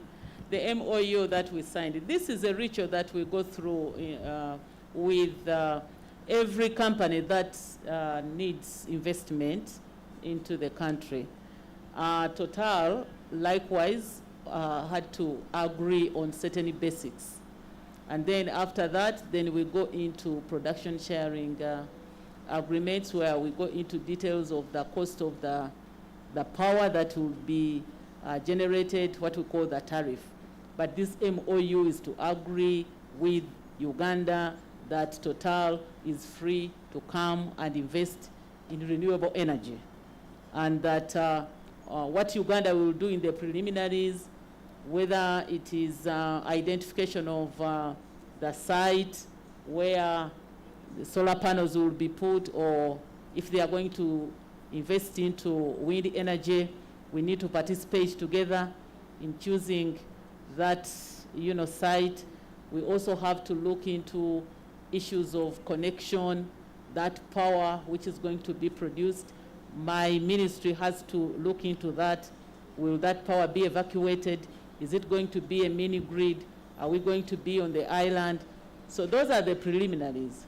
Then the other details will be on the financing model and then the cost of electricity that will be generated. I think Total is interested in solar panel, solar initially, but we have opportunities for wind in specific areas, like in Karamoja, which we are looking at.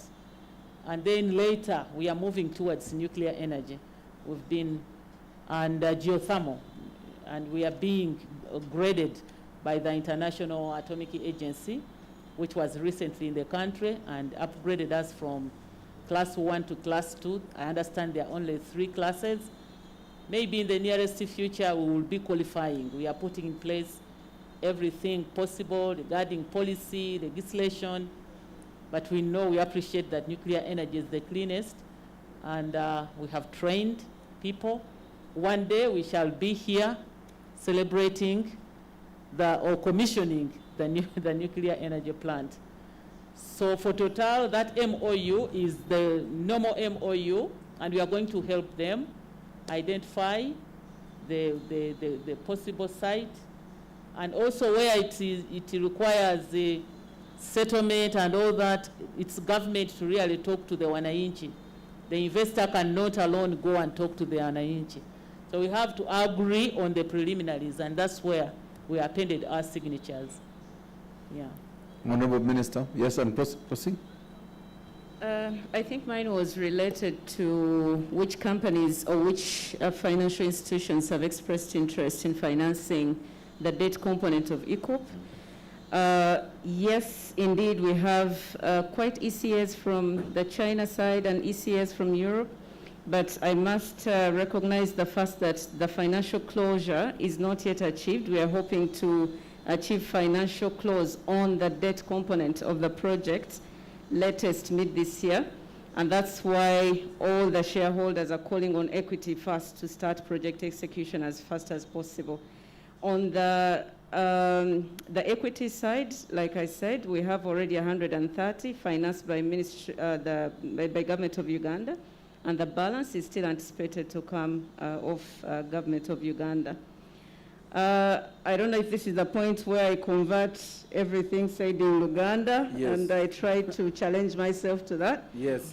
Okay, so chetulabyo olwaleero nti oil companies ezigenda okubeera mu mirimu egy'okuggyayo amafuta wansi mu ttaka n'egy'okugalongoosa gasobole okugenda mu pipeline egatwala okuva e Hoima paka e Tanga gasobole okufuna omutindo gwa international market. Leero batukakasizza nti mu butuufu kisoboka okukolebwa era projects ezo ziyinza okutuwa kye twagala okuziggyamu.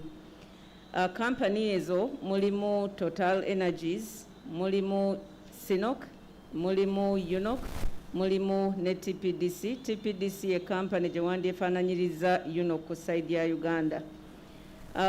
Mubuuzizza ekibuuzo ekya contracts ki munnayuganda zafunyeemu ku buno obudde naddala eziri ku ssente ez'omuwendo omungi. Contracts ezo babannyonnyodde nti zitandikiddwa okuweebwa kampuni. Waliwo kampuni egenda okwerula ekibangirizi we bagenda okuteeka si ddongoosezo naye we basooka okukolera okulongoosa amafuta ago nga gaakavaayo baggyemu omusenyu n'ebiddugala. Waliwo kampani gye bawadde ebyo. Waliwo kampani egenda okuzimba eryo eddongooseze erisookebwamu. Waliwo kampani ze bawadde nga zo za bannayuganda ezikola camps abantu mwe banaasula, ezinaleeta emmere, ezinalongoosa enguudo gundi emmotoka mwe zinaayita nga zireeta equipment ezo bannayuganda mwe bali ate nga siwe tukoma nti naziri ezitwala contract ez'omuwendo omungi zigenda kusalaasalamu mu mirimu gyazo basobole okuwaako bannayuganda era bagambye nti awo munnayuganda mwasinga okufunira bw'aba nga bamusubcontractinze contract omunene atwala ssente ezisingako nga contract naye n'agigabanyaamu okulaba nti munnayuganda yeetabanira mu mirimu egyo. Waliwo ekibuuzo ekibadde ku ndagaano ezasayiningibwa okulaba nti kampuni zisobola okufuna okuggyayo ssente zaabwe ze zitaddemu mu projekiti eno nga ssente oba ebbeeyi y'amafuta eri wansi ate na gavumenti okulaba nti tefiirwa ng'ebbeeyi y'amafuta ezze waggulu. So ekyo kyakolebwa okulaba nti sayidi zombi tezifiirwa kuba nga projekiti bwe zitambula buli omu alina okuba nga afunamu. Wabaddewo ekibuuzo ekikwatagana ku ndagaano esayiningddwa wakati wa Ministry of Energy ne Total leero ng'ekwatibwa ku renewable energy. Endagaano eyo minisita atugambye nti egenda kuteekawo embeera Total Energies gyetandikirako okwogeraganya ne gavumenti ya Uganda mu kutandika okuyingira mu bizinesi etali y'amafuta naye ate ey'embeera protecting embeera y'obutonde nga bakozesa amaanyi g'enjuba nga bakozesa amazzi agava wansi mu nsi nga galina temperatures ezimala okusobola okutuwa amasannyalaze nuclear n'ebintu bwe bityo. Ku kaakati sigamba nti basayininze mu mbeera ey'okubeera nga kiri commercial in a way naye kutandikirwako engeri gye banakwataganyizaamu omugundi embeera eyo okulaba nti balaba ekifo we banasobola okuteeka kampuni oba facility yaabwe nebanga ekozesa amaanyi g'enjuba abantu banaaba bagatapingako batya weetaaga connection okuvaawo paka ku muntu wa wansi mbeera ki gy'olina okuteekawo okulaba nti ekyo kikola. Ndowooza ebibuuzo ebibadde bibuuzibwa okuva gye muli ndowooza bwe mba ndeseeyo ekimu oba ekirala kansuubire nti Wampamba ogamba ki? Waliwo ekisigaddeyo? Tewali kisigaddeyo. Abantu balina kutegeezebwa nti omukolo guno gubadde mukulu nnyo eri Uganda ne Tanzania era y'ensonga lwaki tulabye omumyuka wa pulezidenti ng'asindikiddwa pulezidenti w'e Tanzania okujja okubeera nga omujulizi nga bamusigansimbi bakola ekiragaano ekisembyeyo nti kituufu twekeenenyezza bizinensi eno gye tugenzeemu ne Uganda ne Tanzania ne bannaffe abalala ejja kutambula era kwe okulangirira bannayuganda kwe babadde balindirira tetukirabangako kubanga guno gwe gusoose okutuuka ku ssa lino ery'amafuta. So omukolo gubadde gw'amaanyi era bannayuganda abalindirira eyo bagende nti kati nze nfunyemu ki munakiboga atudde eno. Munakiboga atudde eyo ogenda kufunamu kubanga ensimbi ze tugenda okujja muno zigenda kukolera amakubo, zigenda kulaba nga infrastructures endala oba n'amasannyalaze okugatambuza kubanga electricity infrastructure etuyamba okutuusaako gwa amasannyalaze ate twetaaga ssente. So naawe ali eyeewala kikukwatako nnyo kubanga ensimbi zigenda kuyingira mu nsawo yaffe ey'ensimbi eya Uganda. So katubasabire okuva wano kakati tugenda kulaba nga abantu batandika okukola omulimu gwennyini mu bibangirize ebyo bye baagabana aba Total aba Kingfisher eyo wansi mu kusima amafuta naye ssente zijja kuveera ne mu kugatambuza. Kyova olabanga n'omudumu guno oguvaayo hoyima ogutambuza amafuta paka Tanzania era nagwo tugugasse ku birangiriro ebirangiriddwa nti ye bamusigansimbi bagenda kuteekeramu ddala essente era nga ne Tanzania etwala ettundutundu eddene ku mudumu guno ogenda okutambuza amafuta yatandise edda okuteekamu ssente n'okulabira ddala ng'abantu basasulwa omudumu ogwo wegugenda okuyita.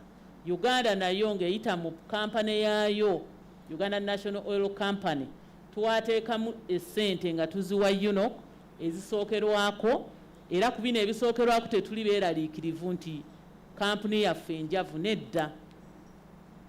Ensimbi ezitali ntono 103 biliyoni oba nziyite ntya miliyoni $103 essente ez'omuzungu, si ssente ntono, ate nga paalamenti yankakasizza nti essira bagenda kuliteeka mu kulaba nti UNOC tereebeeta nsimbi mu ggwanika lya Uganda. Nsabayo kuba kijja tuswaza, kubanga UNOC egenda kutuula ku mmeeza y'emu n'abasajja abo be mulabye ababadde abatutte ebbanga eddene mu mulimu guno. So UNOC yeetaaga okuweebwa amaanyi agasingiridde, kubanga etukiikirira ate nga amafuta agali wano ewaffe Uganda. Bali bazze okukola bizinesi naye Uganda yesinga okwagala okufunamu. So gwe mukolo gwe tukoze wano olwaleero gugenze obulungi ennyo, era nga twebaza Katonda kubanga atuwadde obudde obulungi. Nammwe abatukavarinze tubeebazizza nnyo, ebigambo mu bitwale nga bwe tubibawadde. Togattako ate totoolako. Thank you very much, Honorable Minister, the PS, and Ms. Prosy and Ernest. Please, thank you so much. Lunch is served. Members of the press, please do not go. So we are also joining you for lunch. The minister is also not leaving. In fact, she had wanted to make sure she can have lunch with us. So, Honorable Minister, please make your way with your guests for lunch. Gloria?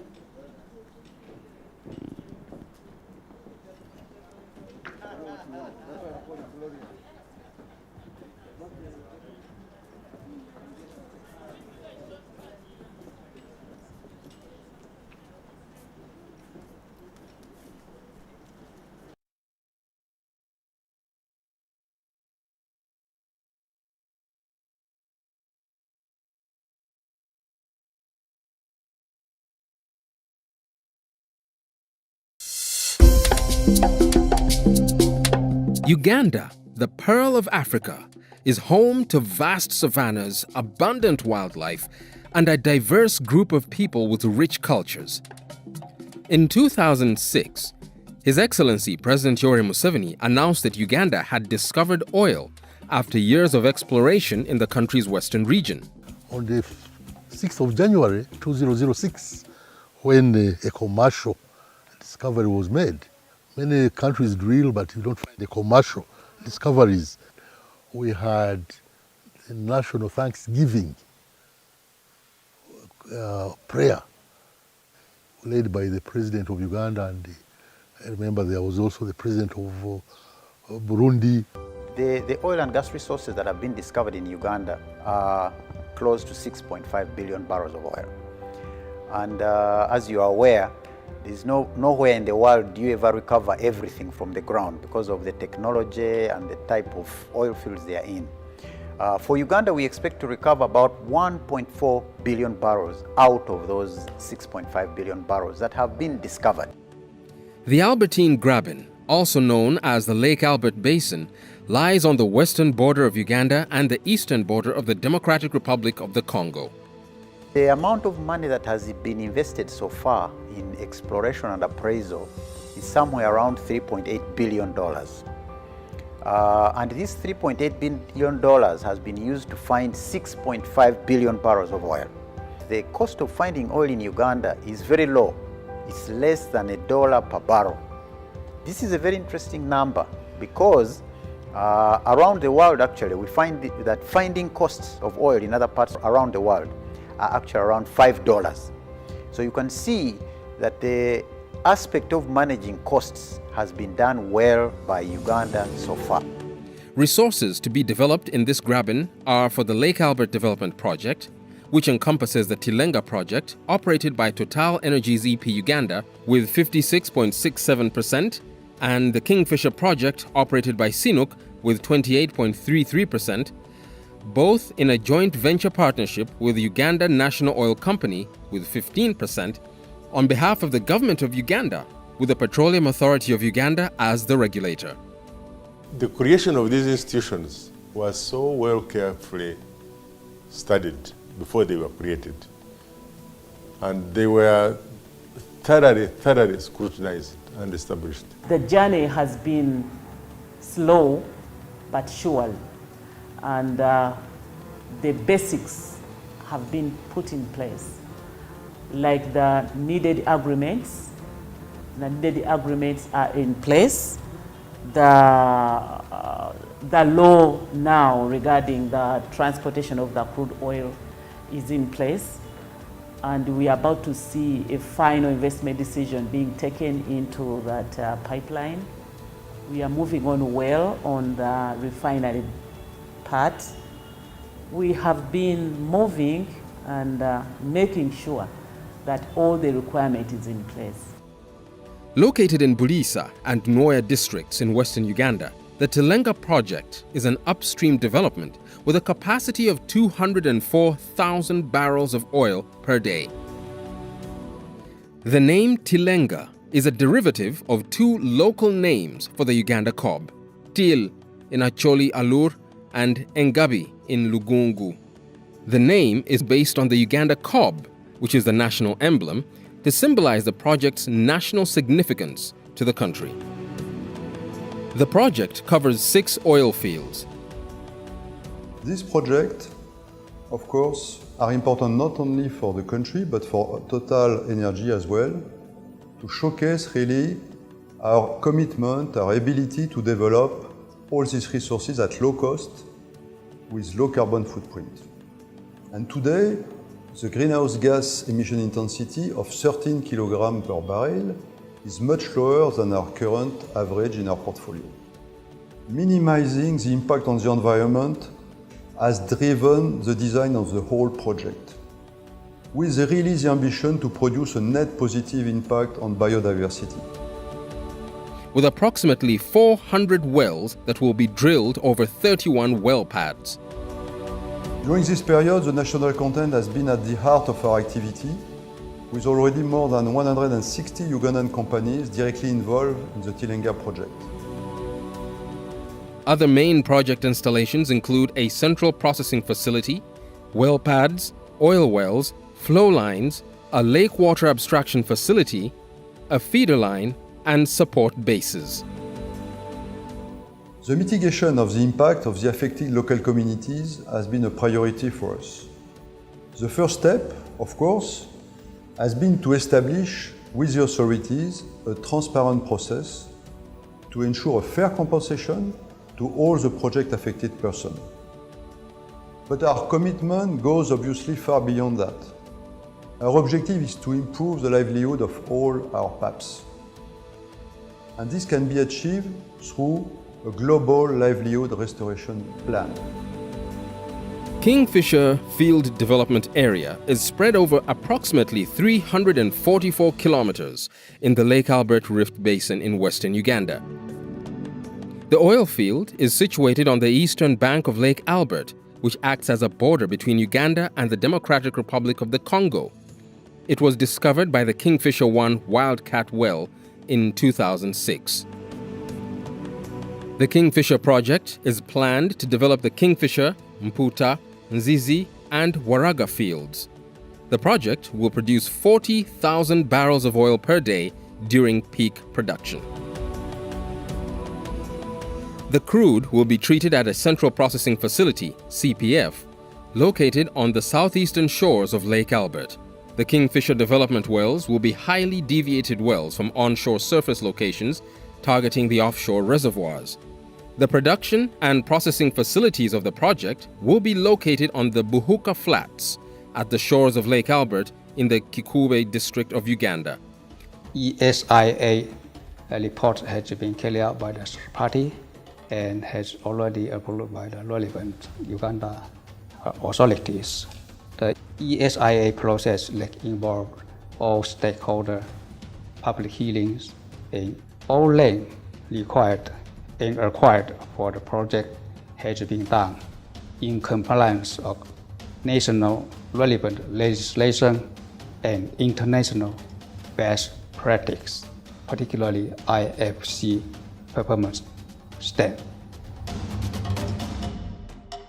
The government of Uganda has plans of commercialization of the discovered oil resources, including the phased development of a refinery, use of crude oil to generate power, and export of crude oil to the rest of the world market via the East African crude oil pipeline. A 1,443-kilometer crude oil pipeline that will transport Uganda's crude oil from Kabale Hoima in Uganda to Chongoleani Peninsula near Tanga Port in Tanzania. The pipeline route was selected by the government of Uganda as the least costing and most robust route. The pipeline will be buried to minimize impact on the environment, with some facilities above the ground designed to ensure minimal environmental and social impact. The project is compliant with the Ugandan and Tanzanian national legislations and international requirements. Done what's called ESIAs, so environmental and social impact assessments, separately for Uganda and Tanzania, and had a long dialogue with the environmental agencies of the two countries, and those were both approved actually now in I think 2019 and early 2020. So a project of this nature is like a sort of gigantic jigsaw with many parts, and will provide opportunities, I'd say, both locally or within Tanzania and Uganda, but also globally.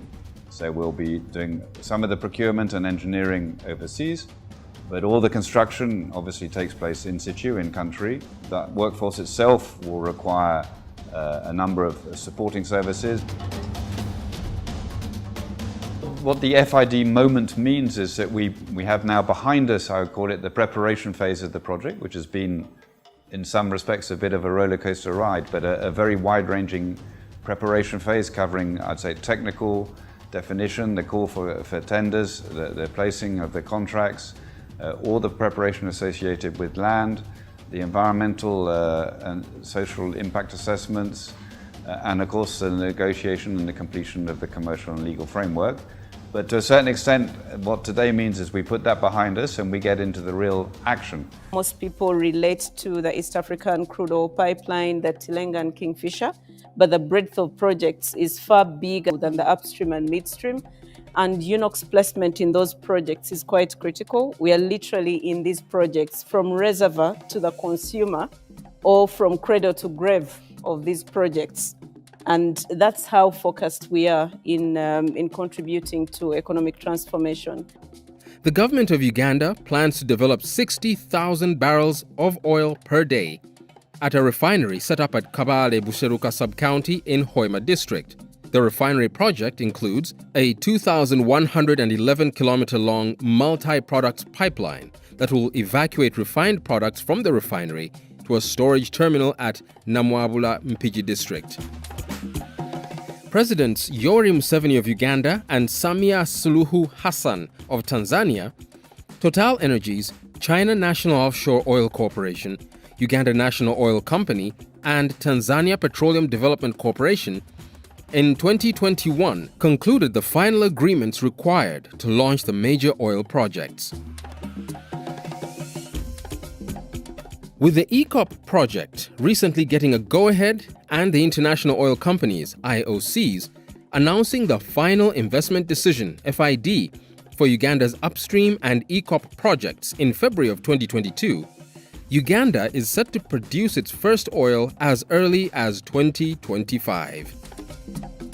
The Lake Albert Development Project is expected to bring transformative opportunities and significant value to Uganda's socio-economic sphere.